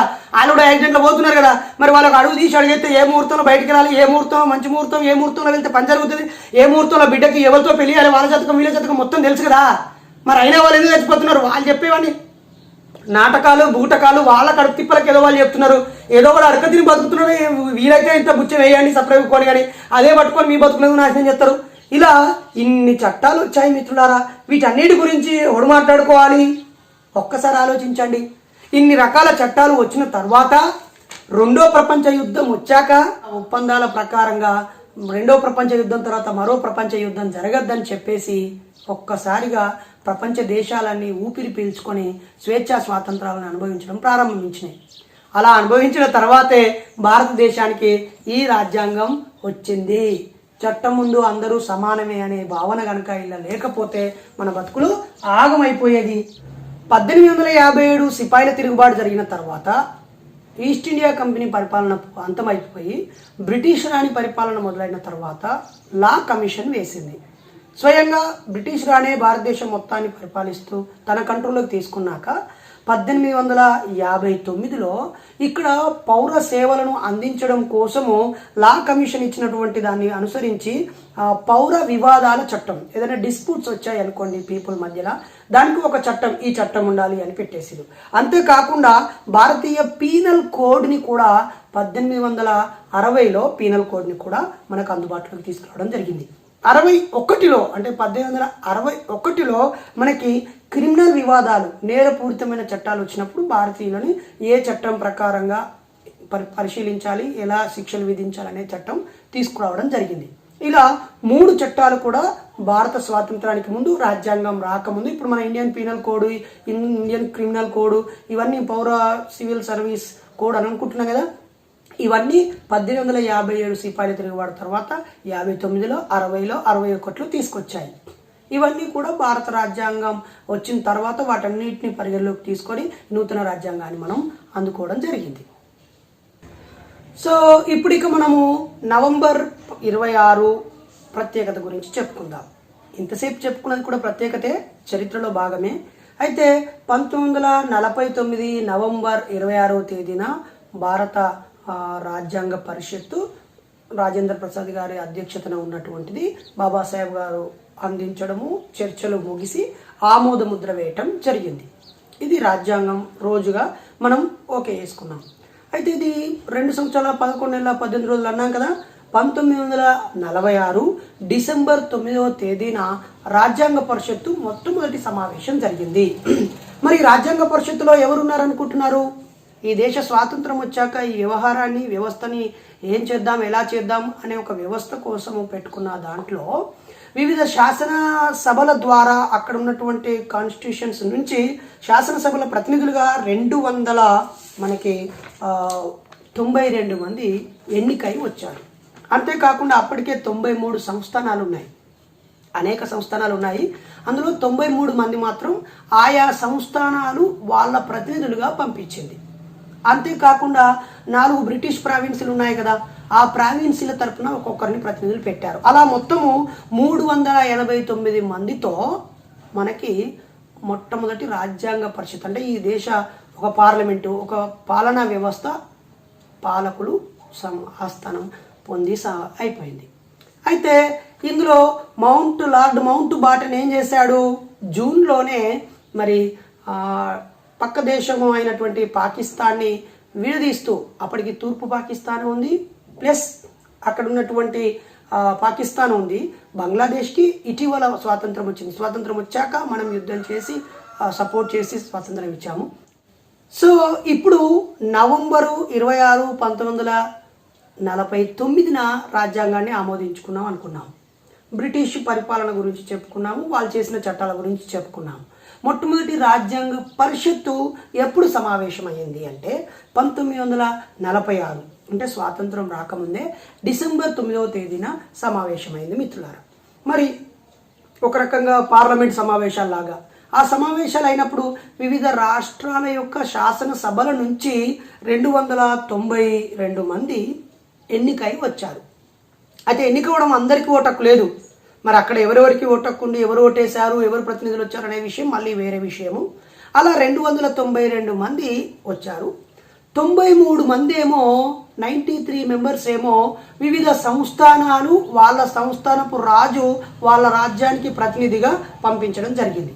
అంతేకాకుండా బ్రిటిష్ వాళ్ళకు 4 చోట్ల వాళ్ళ ప్రతినిధులు ఉన్నారు కదా, 4 వాటిని ఏమంటాం ప్రావిన్సీలు ఉన్నాయి కదా, ఆ 4 ప్రావిన్సీల నుంచి ఒక్కొక్కరు చొప్పున పంపించారు. అలా మనకి 389 మంది భారత రాజ్యాంగ పరిషత్ మొట్టమొదట కొలువు తీరినటువంటి పాలకులు. ఇందులో మౌంట్ లార్డ్ బాటన్ ఏం చేశాడు, జూన్లోనే పాకిస్తాన్ విభజన, దేశ విభజన జరిగే నాటికి ఇంకా ఆ విభజన జరగడంతో వాళ్ళని అందులో నుంచి తొలగించడంతో 299 మంది మన రాజ్యాంగ పరిషత్తుతో కొలువు తీరింది. అందులోనూ డిసెంబర్ 9వ తేదీన మనకి 211 మంది మాత్రమే హాజరు కావడం జరిగింది మిత్రులారా. అదే భారతదేశానికి మొట్టమొదట కొలువు తీరినటువంటి పాలకుల బృందము. ఆ తర్వాత సచ్చిదానంద సిన్హా అనే ఆయన్ని దానికి ఏకగ్రీవంగా స్పీకర్గా ఎన్నుకున్నారు.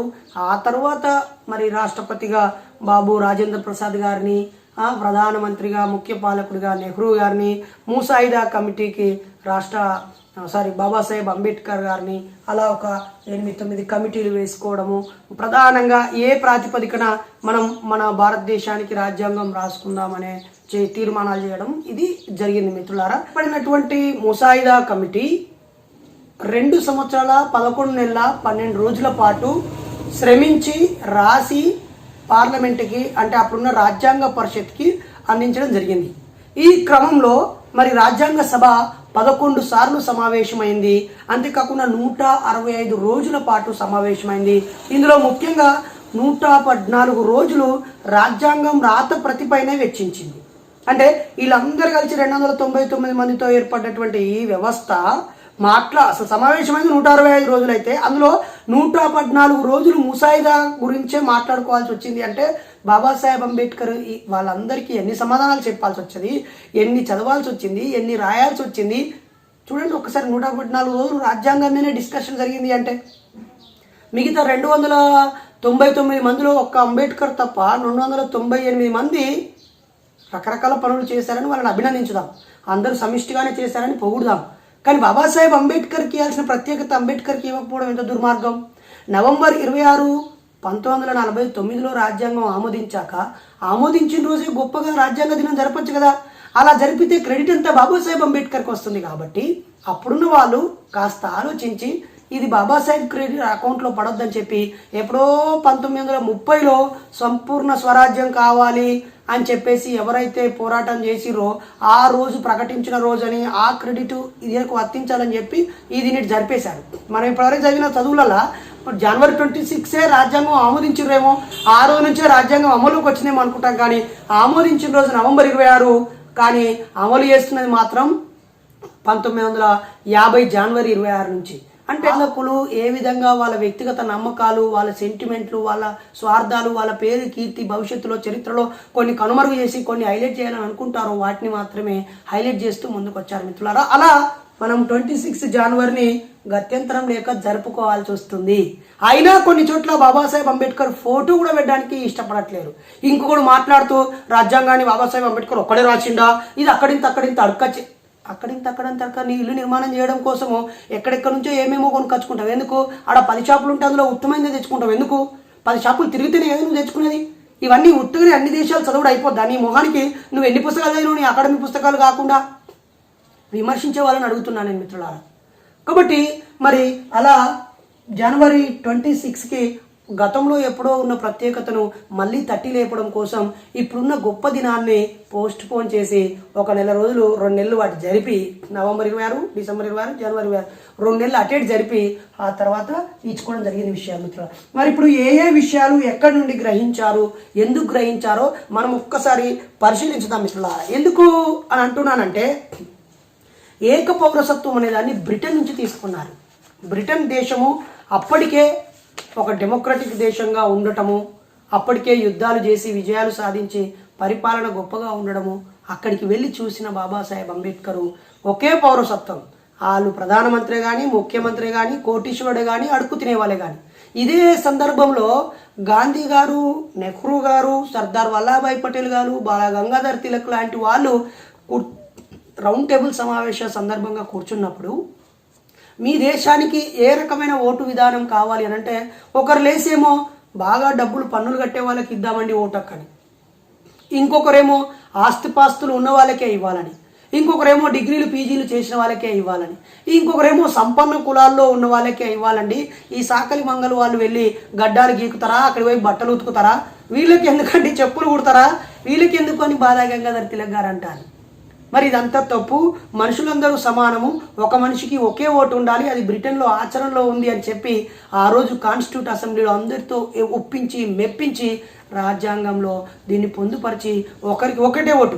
ఆ ఓటు ఉండడం వల్లనే కదా కోటీశ్వరుడైనా బెంచ్ కారులో వచ్చిన నీ కాలకాడికి వచ్చామా, నీ ఓటు అని అంటున్నారు, నీకు పింఛన్ ఇస్తున్నారు, లేదా నీ కుటుంబాన్ని మనుషులుగా గౌరవిస్తున్నారు, నీ గల్లీకి రోడ్డు వస్తుందన్న, సంక్షేమ పథకాలు నీకు వస్తున్నాయన్న, ఆఖరికి నువ్వు వార్డు మెంబరో సర్పంచో ఎంపీటీసో, ఆఖరికి బాబాసాహెబ్ లాంటి వాళ్ళు పోరాటం చేయడం వల్ల వచ్చినటువంటి ప్రాదేశిక నియోజకవర్గాల్లో రిజర్వ్డ్ స్థానాల్లో ఏ పార్టీ తరపునైనా ఆ వెనుకబడిన తరగతిలో వాళ్ళే రావడానికి కారణమైంది ఈ కాన్స్టిట్యూట్ అసెంబ్లీలో బీసీఏ తరపున ఒక్కడు కూడా ప్రతినిధి లేకపోవడం వల్లనే. ఆఖరికి బ్రిటిష్ వాళ్ళు పోతూ పోతూ వాళ్ళ తరపున కూడా కొన్ని నామినేట్ చేసుకొని పార్లమెంట్కి పంపిస్తారు. కానీ 55% ఉన్న బీసీలో ఒక్కడి కూడా ఈ నియోజకవర్గం బీసీల నుంచి ప్రతినిధులు తీసుకోవాలని లేనే లేదు. అసలు మనుషులుగా గుర్తించే పరిస్థితి లేరు మిత్రులారా. ఆయన బాబాసాహెబ్ అంబేద్కర్ పోరాటం వల్ల కొంతమంది అయినా ఎస్సీలు కొన్ని రిజర్వ్డ్ ఎస్టీ స్థానాలలో వాళ్ళే పోటీ చేసి వాళ్ళే ప్రజాప్రతినిధులై పార్లమెంట్లో అసెంబ్లీలో వాళ్ళ గొంతు వినిపిస్తున్నారు. అయితే ఏక పౌరసత్వం అనే దాన్ని బ్రిటన్ నుంచి ఎత్తుకున్నారు. ఇది ఆ నుంచి అడకచ్చుకున్నట్ట. ఇది లేకపోతే మనుషులకి ఎవడన్నా చూసేటోడా, డబ్బున్నోడే పాలకుడు అయ్యేటోడు, ధనవంతుడే పాలకుడు అయ్యేటోడు, కొన్ని సంపన్న కులాలలోనే పాలకుడు అయ్యేటోడు. ఇప్పటికీ కూడా కొన్ని కులాల చేతిలోనే పరిపాలన ఉంది. అందరికి ఇంకా రాలేదు. ఇంకా నా ప్రజలకు అందరికీ సమాన ఓటు ఉందని కానీ, ఆ ఓటు చాలా విలువైందని కానీ, విలువైన వ్యక్తికి ఓటేసుకొని నా విలువను కాపాడుకోవాలనే సోయిలేని పరిస్థితుల్లో కూడా ఈ సమాజం ఉంది మిత్రులారా. దీన్ని బ్రిటన్ నుంచి తీసుకున్నాడు బాబాసాహెబ్ అంబేద్కర్ గారు. ఆ తర్వాత పార్లమెంటరీ విధానాన్ని కూడా బ్రిటన్ నుంచే తీసుకున్నాడు. అంతేకాకుండా స్పీకర్ పదవిని కూడా తీసుకున్నాడు. ఎందుకంటే స్పీకరు ఏ పార్టీకి తలవంచి ఉండకూడదని, అతను అందరినీ కంట్రోల్ చేయాలని, అందరికీ మాట్లాడే అవకాశాలు ఇవ్వాలని, ఆ స్పీకర్ని ఎన్నుకునే విధానం కానీ, ఆ తర్వాత అతనికి ఉన్నటువంటి ప్రత్యేక అధికారాలని కానీ, కొన్ని చట్టాలు ఉంటే వాటిని పరిశీలనలో పెట్టడాలు కానీ, చర్చించడాలు కానీ, అభ్యంతరాలని బయటికి చెప్పడం కానీ అక్కడి నుంచి తీసుకున్నాడు బాబాసాహెబ్ అంబేద్కర్. అంతేకాకుండా ఇప్పుడు మనం పార్లమెంటరీ విధానం అనుకుంటున్నాం. ఏంటి పార్లమెంటరీ విధానంలో ప్రజల నుంచి ఎన్నుకున్నటువంటి వాళ్ళు, మేధావుల నుంచి వచ్చేవాళ్ళు, ఇలా ఒక వ్యవస్థ ఉండాలి, ప్రతిపక్షం ఉండాలి, వివిధ పార్టీల ప్రతినిధులు ఉండాలి, ఒక చర్చ జరగాలి, తర్వాత ఆల్ పార్టీ మీటింగ్స్ జరుగుతాయి, లేదా 1/2/3 అంటే 3/2 మెజారిటీ ఉంటే కొన్ని పథకాలు తీసుకురావాలి, కొంతమంది మెజారిటీ 10% ఉంటే, లేదా మెజారిటీ 50% కంటే ఎక్కువ ఉంటే కొన్ని, ఇట్లా రకరకాల విధానాన్ని పెట్టింది ఎగువ సభ, దిగువ సభ, పార్లమెంటు, స్పీకరు, డిప్యూటీ స్పీకరు, ఆ పైన రాష్ట్రపతి. ఈ వ్యవస్థని బ్రిటన్ నుంచి తీసుకోవడం జరిగింది. లేకపోతే రాజు కింద మళ్ళా రాజు కూడా బ్రాహ్మణ ఆయన ఉంటాడు, ఆయన కింద మంత్రివర్గం బాపనలు ఉంటారు, ఆ తర్వాత మున్సభులు ఉంటారు, కర్ణం గారు ఉంటారు, మనకు చెప్పారు కదా అందరూ వాళ్ళే ఉంటారు, అడక తిని కూడా మనం ఉండేటోళ్ళం. ఆ తర్వాత ప్రాథమిక హక్కులని అమెరికా నుంచి తీసుకున్నారు. ఎందుకంటే అది జస్ట్ 200 ఏళ్ల క్రితం ఏర్పడ్డటువంటి దేశం. కలగూర గంపలాగా అన్ని ప్రాంతాల నుంచి వచ్చి అక్కడ జీవిస్తూ ఉన్నారు. ప్రాథమిక హక్కులు అక్కడ ప్రజలు మొన్న ఒక వ్యక్తిని మోకాలితో పోలీసు వాడు గుద్ది చంపినందుకు, అంత పెద్ద కరోనా సందర్భంలో కూడా ప్రపంచాన్ని శాసించేటువంటి ప్రత్యేక విమానాలు, ప్రత్యేక వ్యవస్థ, రక్షణ వ్యవస్థ ఉన్నటువంటి వైట్ హౌస్ను కూడా ఉచ్చబోయించగలిగారు మిత్రులారా. అన్ని వేల మంది అయ్యారు ఒక్క వ్యక్తిని మోకాలతో ఒత్తి చంపినందుకు. అక్కడ బ్లాక్స్తో పాటు మంచి మనసున్న వైట్స్ కూడా కలిసి మానవ హక్కుల కోసం, ప్రాథమిక హక్కులు భంగం కలగడం కోసం జీవించే హక్కు కలిగి ఉన్నాడు, అతన్ని చంపినందుకు వెళ్ళారు. మొత్తం ఎంటైర్ ఇంటెలిజెన్స్ వ్యవస్థ కలిగి ఉండి అన్ని దేశాల మీద పెత్తనం చేసే అమెరికా పోలీసు వ్యవస్థ కూడా నీల్ డౌన్ చేసి అతన్ని చంపేందుకు క్షమాపణ కోరే పరిస్థితిలో వచ్చింది. కాబట్టి అక్కడ స్వేచ్ఛ ఎక్కువ. అది శృతి మించింది అనుకోవచ్చు, అక్కడ మానవ సంబంధాలు సన్నగిల్లాయి అనుకోవచ్చు, ఏదో అనుకోవచ్చు. అక్కడ ఉన్న మంచి విషయాలు మనం చెప్పుకోవట్లేదు కాబట్టి, చెడ్డ విషయాలే మనం చెప్పుకుంటున్నాం కాబట్టి అది చెడ్డగా కనిపిస్తుంది. అయినా ఎందుకు మరి ఈ దేశం నుంచి చాలా మంది అమెరికా పోవాలని ఎదురు చూస్తారు? ఆలోచిస్తే అర్థమైపోద్ది మిత్రులారా. కాబట్టి ప్రాథమిక హక్కుల్ని అమెరికా నుంచి తీసుకున్నాము, సుప్రీంకోర్టుని కూడా అమెరికా నుంచే తీసుకున్నాము, న్యాయ వ్యవస్థను కూడా అమెరికా నుంచే తీసుకోవడం జరిగింది మిత్రులారా. ఎందుకంటే సుప్రీంకోర్టు వ్యవస్థ అంచెలంచెలుగా ఉంటుంది. ఎక్కడైనా నీకు అన్యాయం జరిగిందనుకుంటే విత్ ఇన్ పీరియడ్లో పైకోర్టుకు అప్లై చేసుకోవచ్చు. అక్కడ ఇంకా న్యాయం జరగలేదు అనిపిస్తే ఇంకా పైకోర్టుకు వెళ్ళొచ్చు. ఆ తర్వాత వాదోపవాదాలు ప్రవేశపెట్టడాలు, చర్చించడాలు, అబ్జర్వేషన్ చేయడాలు, ఇలా ఒక న్యాయ వ్యవస్థని భారతదేశానికి అత్యున్నత న్యాయ వ్యవస్థ ఉండాలని చెప్పి ఆ రోజు బాబాసాహెబ్ అంబేద్కర్ అమెరికా రాజ్యాంగాన్ని చదివి అక్కడున్న హక్కులను చదివి ఇవి మన దేశానికి సూట్ అవుతాయి, ఇవి బాగున్నాయని చెప్పి తీసుకోవడం జరిగింది. ఇప్పటికీ కొన్ని చోట్ల రాజరికమే నడుస్తుంది, కొన్ని ఊర్లలో కులపెత్తనమే జరుగుతుంది, పెద్దలే అరాచకం చేస్తూ ఉన్నటువంటి పరిస్థితి ఉంది. ఇప్పటికీ సర్పంచ్ ఓడుంటాడు, ఆ ఊరు పెత్తనం ఇంకోటి దగ్గర ఉంటుంది. ఇది మీరు చూస్తూ ఉంటారు. మంత్రి నామమాత్రంగా ఎమ్మెల్యే ఎవరు ఉంటారు, కానీ పక్క నుండి పవర్ స్టార్ ఇంకొకరు ఉంటారు మిత్రులారా. ఇది వ్యవస్థ అలా కొనసాగుతుంది. అలా కాకుండా ప్రాథమిక హక్కులు అమెరికా నుంచే తీసుకున్నాడు, న్యాయ వ్యవస్థని అమెరికా నుంచి తీసుకున్నాడు, సుప్రీంకోర్టు వ్యవస్థను కూడా తీసుకున్నాడు మిత్రులారా. ఇది రాజ్యాంగాన్ని ఇంకా బలోపేతం చేసింది ఈ విషయం. ఆదేశిక సూత్రాలు అంటే ఈ రాజ్యం ఏ లక్ష్యాల కోసం పనిచేయాలి, ఏ సంక్షేమ కార్యక్రమాలు చేయాలి, ధనవంతుణ్ణి కాస్త కంట్రోల్ చేస్తూ పేదవాడికి ప్రోత్సాహకాలు ఇస్తూ ఒక వెల్ఫేర్ సొసైటీ చేయాలనేటువంటి ఆలోచన, వీళ్ళందరికీ తిండి పెట్టాలని, వీళ్ళందరికీ పోషకాహారం ఇవ్వాలని, సంక్షేమ పథకాలను అందుబాటులో ఉంచాలనేది ఐర్లాండ్ దేశం నుంచి తీసుకున్నారు. అంతేకాకుండా రాష్ట్రపతి ఎన్నిక పద్ధతిని కూడా సుప్రీంలో ఒకరు ఉండాలి, ఆ ఒకరు కూడా భారతీయ పౌరుడు అయి ఉండాలి. ఈరోజు రామ్నాథ్ కోవింద్ గారు వచ్చారని, ఆయన నాన్ బ్రాహ్మణ్ అని అంటే బ్రాహ్మణేతరుడు అని, ఒక శూద్రుడు అతిశూద్రుడు అని చెప్పుకుంటున్నాం. అంత పెద్ద పదవిలో ఉన్న వ్యక్తిని శూద్రుడు అతిశూద్రుడు అని రాయడం సిగ్గుచేటు. ఆయన కూడా రాష్ట్రపతి కాగలిగాడంటే బికాస్ ఆఫ్ కాన్స్టిట్యూషన్, ఆయన ఎన్నుకునే విధానంలో పెట్టినటువంటి సిస్టమ్. కాబట్టి ఇది ఐర్లాండ్ దేశం నుంచి తీసుకున్నాడు. రాజ్యసభ సభ్యుల నియమం కూడా అలాగే పెట్టాడు. ఎందుకంటే ఈ ప్రజల తరపున పాలించబడ్డ వాళ్ళు ఏదైనా పొరపాటు చేసినా మేధావుల సభ ఒకటి ఉండాలి, విద్యావంతుల సభ ఒకటి ఉండాలని ఇంకొక నిచ్చెనేసిన పైకి వాళ్ళు ఉంటే ఆలోచించి చర్చిస్తారని చెప్పి దీన్ని కూడా ఐర్లాండ్ నుంచే తీసుకోవడం జరిగింది. కేంద్ర రాష్ట్ర సంబంధాలు, కెనడా చాలా పెద్ద దేశం. భారత రాజ్యాంగంలో కేంద్ర రాష్ట్ర ప్రభుత్వాలు, ఇప్పుడు కూడా కేంద్ర రాష్ట్ర ప్రభుత్వాలు సఖ్యతగా లేవు మిత్రులారా. ప్రాంతీయ పార్టీలు అధికారాన్ని పొందగలిగినా కేంద్రంలో ఎవరైతే అధికారంలో ఉంటున్నారో వాళ్ళ దయా దాక్షిణ్యాల మీదనే నిధులు వచ్చేటువంటి పరిస్థితి.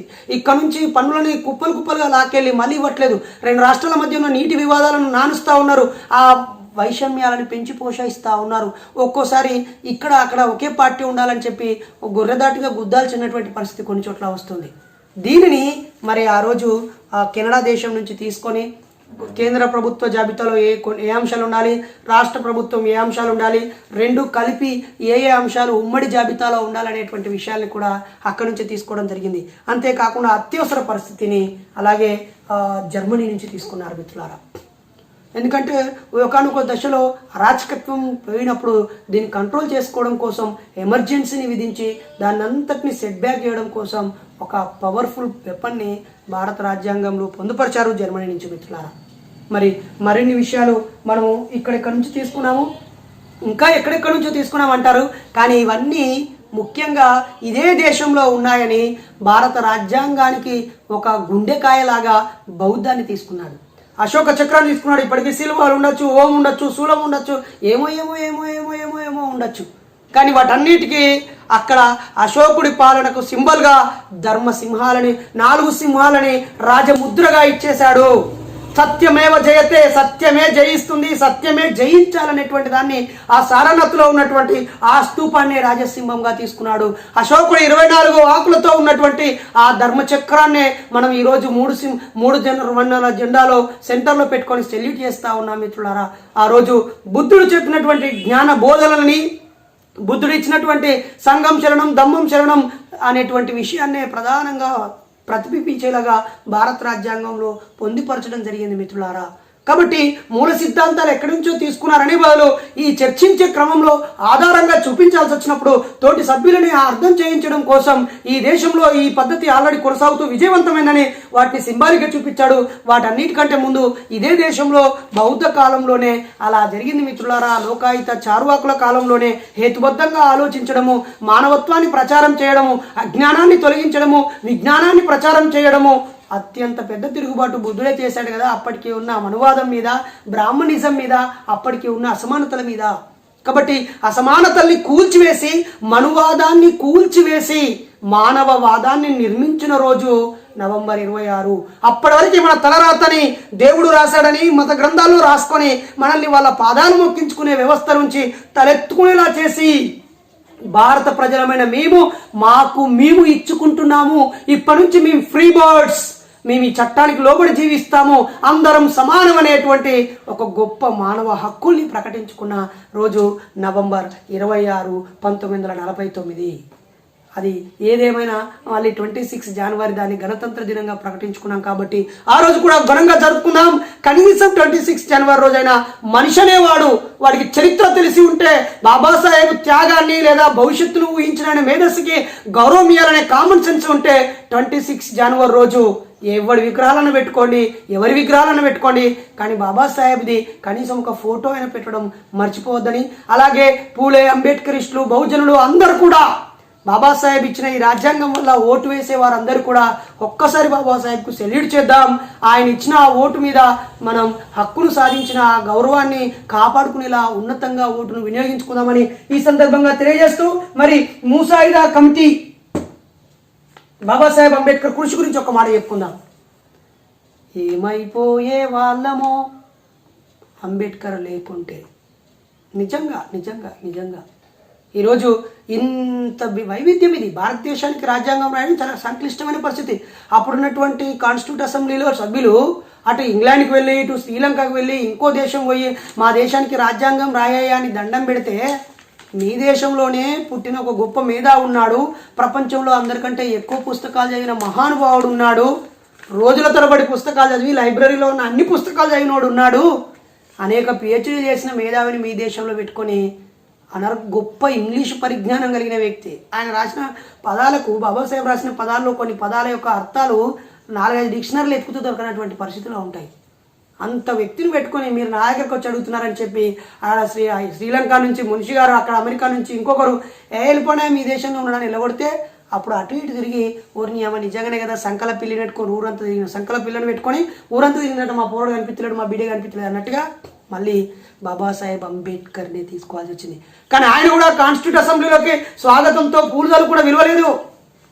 ఆయన నిలబడ్డ చోట ఓడిస్తే మహాత్ముడు అని భావించే గౌరవ గాంధీ గారు ఆయనకు వ్యతిరేకంగా మరో వ్యక్తిని పెడితే, ఆయనకు సలాం కొట్టకుండా, ఆయనకు తలవంచకుండా నించొని ఓడిపోయిన బాబాసాహెబ్ అంబేద్కర్ని బెంగాల్ ప్రాంతం నుంచి, బ్యాక్వర్డ్ క్లాస్ ఫెడరేషన్ నుంచి మండల్ గారు రాజీనామా చేసి ఆయన స్థానంలో ఈయనను పంపిస్తే ఈయన కాన్స్టిట్యూట్ అసెంబ్లీలో అడుగుపెట్టాడు. ఆయన ప్రతి అడుగులో ఎదురుగానే వెళ్ళి ముళ్ళులు చల్లి ఆయన ప్రతి ప్రయాణానికి అడ్డుకాలు పెట్టినటువంటి వ్యవస్థలో కనీసం వెనుకబడిన తరగతుల తరపున ఆయన ఒక్కడైనా ఆ కాన్స్టిట్యూట్ అసెంబ్లీలో ఉన్నాడు. బీసీల తరపున ఎవరు లేడు కాబట్టి ఏమాత్రం అవకాశాలు రాలేదు. ఉన్న మాత్రం అవకాశాలకి బాబాసాహెబ్ అంబేద్కర్ ఇచ్చినటువంటి సౌకర్యాలు ఆయన దూరదృష్టే కారణం అనే విషయాన్ని మనం తప్పకుండా గుర్తించి గౌరవించాలి. ఆయన లేకుంటే రాజ్యాంగం మనువాదుల చేతుల్లోకి వెళ్ళిపోయేది. బ్రాహ్మణ చేతి ఇప్పటికీ కూడా ఇంత పకడ్బందీగా పెట్టినా అక్కడ కూడా మనోడు పోతాడు తప్ప, ఇప్పటికీ కూడా బ్రాహ్మణుల చేతిలోనో, సంపన్న కులాల చేతిలోనో, డబ్బున్న వాళ్ళ చేతిలోనో అధికారం ఉంది. వాళ్ళే పాలిస్తున్నారు. వాళ్ళే ఇంకా అడుక్కు తినే స్థితిలో, ఇంకా సంక్షేమ పథకాలు పెట్టే స్థితిలోనే ఉన్నారు తప్ప గొప్పగా పాలించే స్థితిలో ఇంకా దేశం రావలేదు. రావాలని, నా దేశం రావడం కోసం మనందరం కూడా కృషి చేయాలని, ఓటును విలువగా ఉపయోగించుకోవాలని సందర్భంగా కోరుతూ, అంబేద్కర్ ఎన్ని రాజ్యాంగాలు రాసి ఉంటాడు, ఎన్ని నిద్రలేని రాత్రులు గడిపి ఉంటాడు. ఆ తర్వాత కదా 1930లోనే ఆయన 35లో అనుకుంటా ఆయన నేను హిందూగా పుట్టినా హిందూగా సావనని ప్రతిజ్ఞ చేసి చెప్పేశాడు. మళ్ళీ 56లో బౌద్ధ జీవన విధానం తీసుకున్నాడు. ఆయన చచ్చిపోవడానికి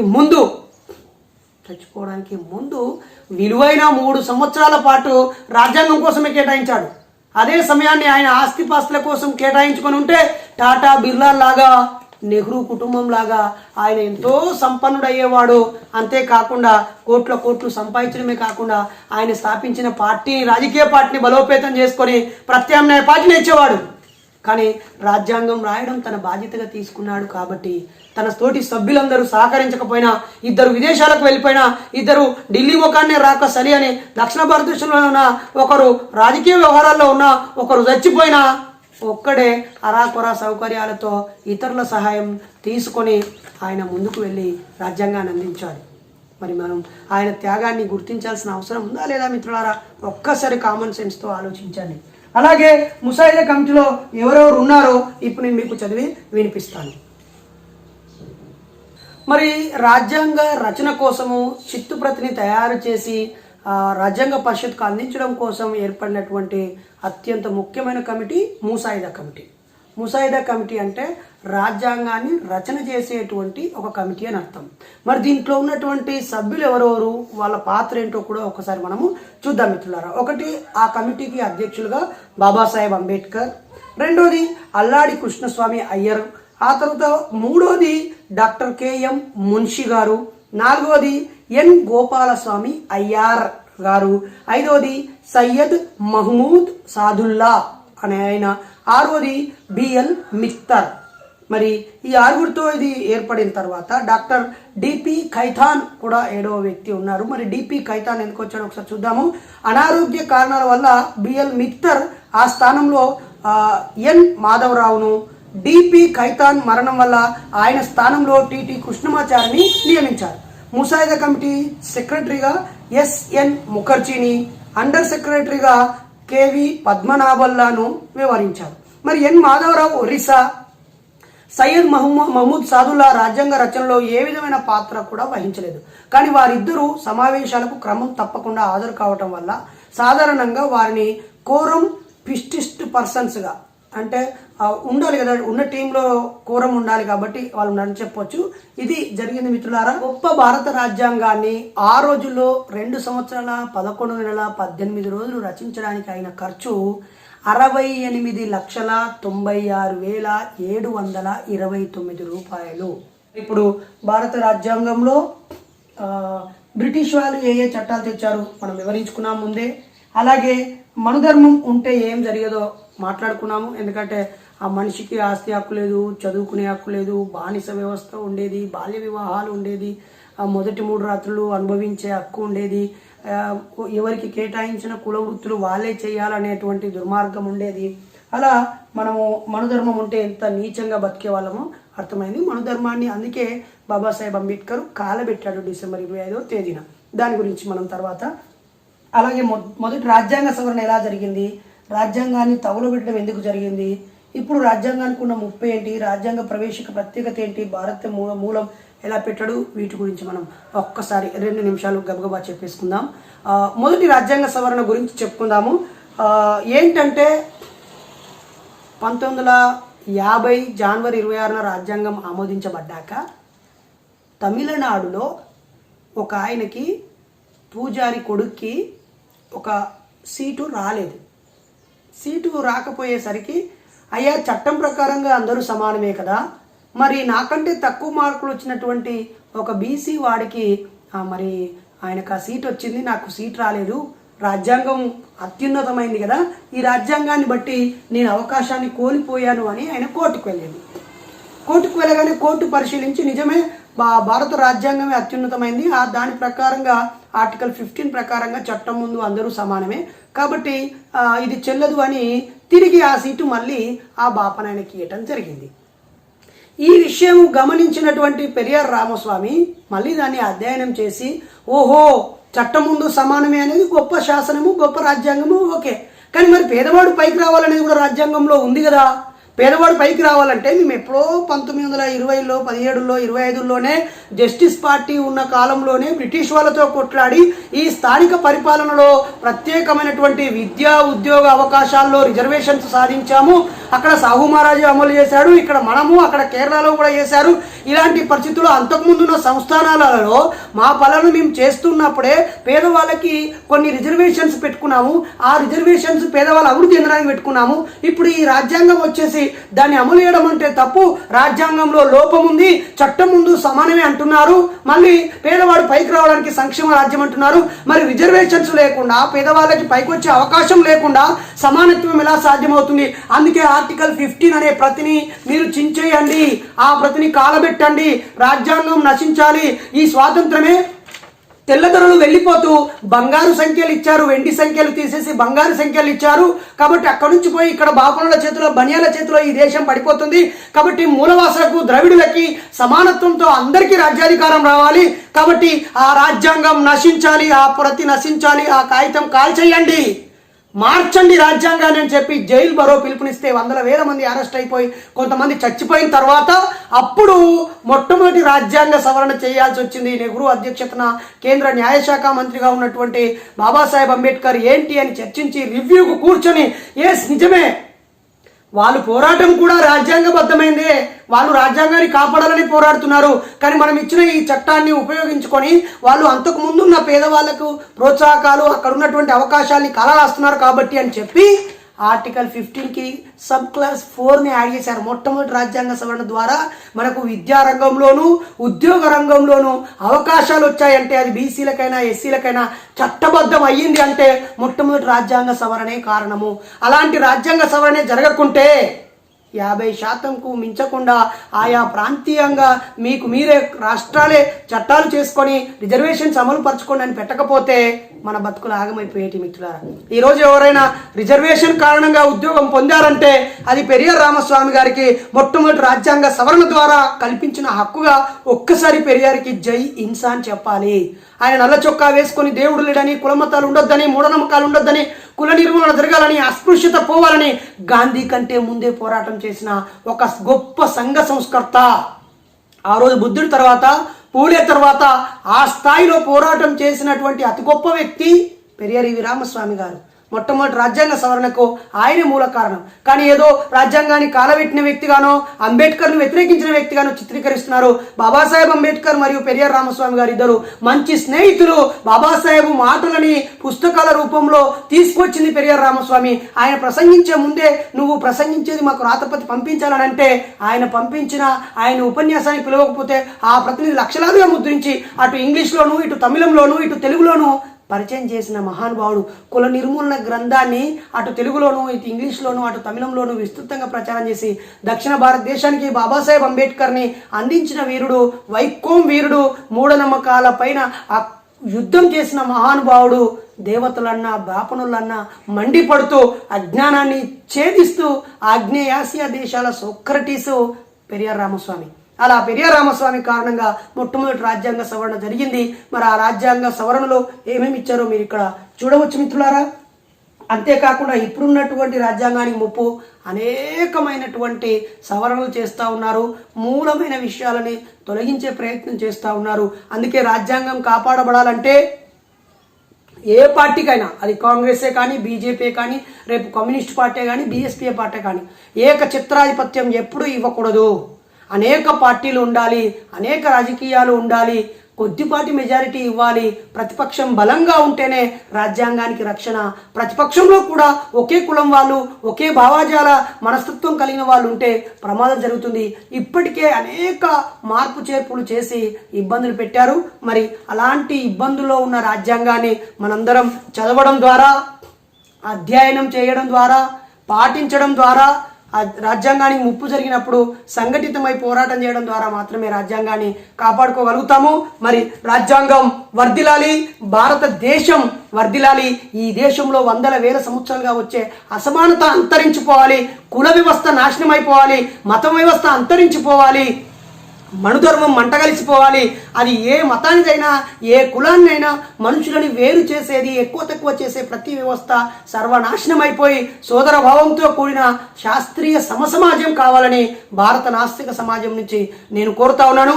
మరి రాజ్యాంగంలో ఏమేం చట్టాలు ఉన్నాయి, అవన్నీ కూడా నాకు మీరు ఒక్క మిస్డ్ కాల్ ఇవ్వండి. మీలో ఎవరైనా నాస్తికులు ఉంటే ఒక్క మిస్డ్ కాల్ ఇవ్వండి. ఈ వీడియో పూర్తిగా చూసినందుకు మీకు ధన్యవాదాలు. 10 మందికి పంచండి.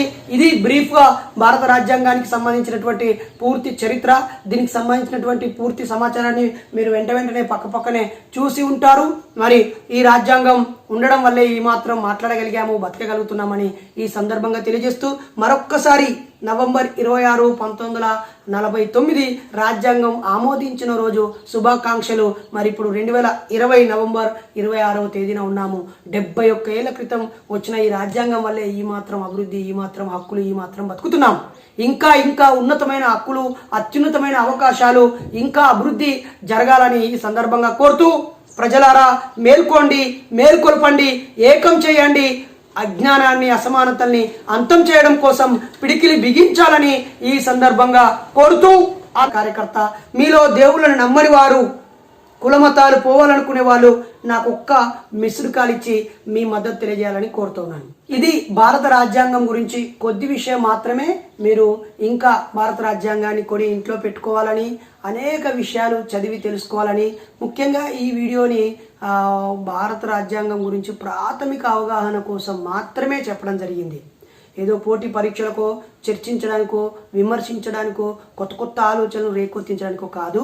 మన వాళ్ళకి ప్రాథమిక అవగాహన కోసము ఈ రాజ్యాంగం పైన నాకు తెలిసిన కొన్ని విషయాలని, తెలుసుకున్న కొన్ని విషయాలని, సేకరించిన కొన్ని విషయాలని మీకు పెట్టాను. ఇందులో ఏదైనా లోపాలు ఉండి ఉంటే నేను కూడా సరి చేసుకోవడానికి సిద్ధంగా ఉంటానని ఈ సందర్భంగా తెలియజేస్తూ, అతి త్వరలోనే భారత రాజ్యాంగంలో ఏ ఆర్టికల్స్ ఉన్నాయి, అవి మనం ఏ విధంగా ఉపయోగించుకోవాలి, నిత్య జీవితంలో ఎక్కువగా ఉపయోగపడే చట్టాలు ఏంటి అనే అంశం మీద కొన్ని ఎపిసోడ్లు వీడియోలు చేయబోతున్నాను. దయచేసి సబ్స్క్రైబ్ చేసుకోండి. ఇంకా సబ్స్క్రైబ్ చేయించాలని కూడా ఈ సందర్భంగా కోరుతా ఉన్నాను. ఇప్పటికే చాలా పుస్తకాలు, మనం చదవాల్సిన పుస్తకాల మీద కొన్ని వీడియోలు కూడా చేశాను. మీరు అవి చూడాలని, అలాగే ఆ రకరకాల పండుగల పేరుతో ఎలాంటి వ్యవస్థ మన మీద రుద్దబడిందో, దసరా పండుగ అసలు రహస్యము, దీపావళి పండుగ అసలు రహస్యము, బాబాసాహెబ్ అంబేద్కర్ బీసీల కోసం ఏం చేశాడు, మండల్ కమిషన్ బీసీల కోసం ఏం చేసింది, రాముడు కృష్ణుడు రహస్యాల పుస్తకంలో ఏముంది, గులాంగిరి పుస్తకంలో ఏముంది, భగత్ సింగ్ నేను ఎందుకు నాస్తికుడు అనే పుస్తకంలో ఏముంది, ఇలా మనం చదవాల్సినటువంటి అనేక పుస్తకాల మీద వీడియోలు చేశాను. కులాంతర ప్రేమ జంటల వీడియోలు చేశాను. కులాంతర నేను పెళ్లి చేసిన 131 కులాంతర పెళ్లిల వీడియోలు, రకరకాల వీడియోలు, రకరకాల విషయాన్ని చెప్పే ప్రయత్నం చేస్తూ మేము ముందుకు వస్తున్నాను.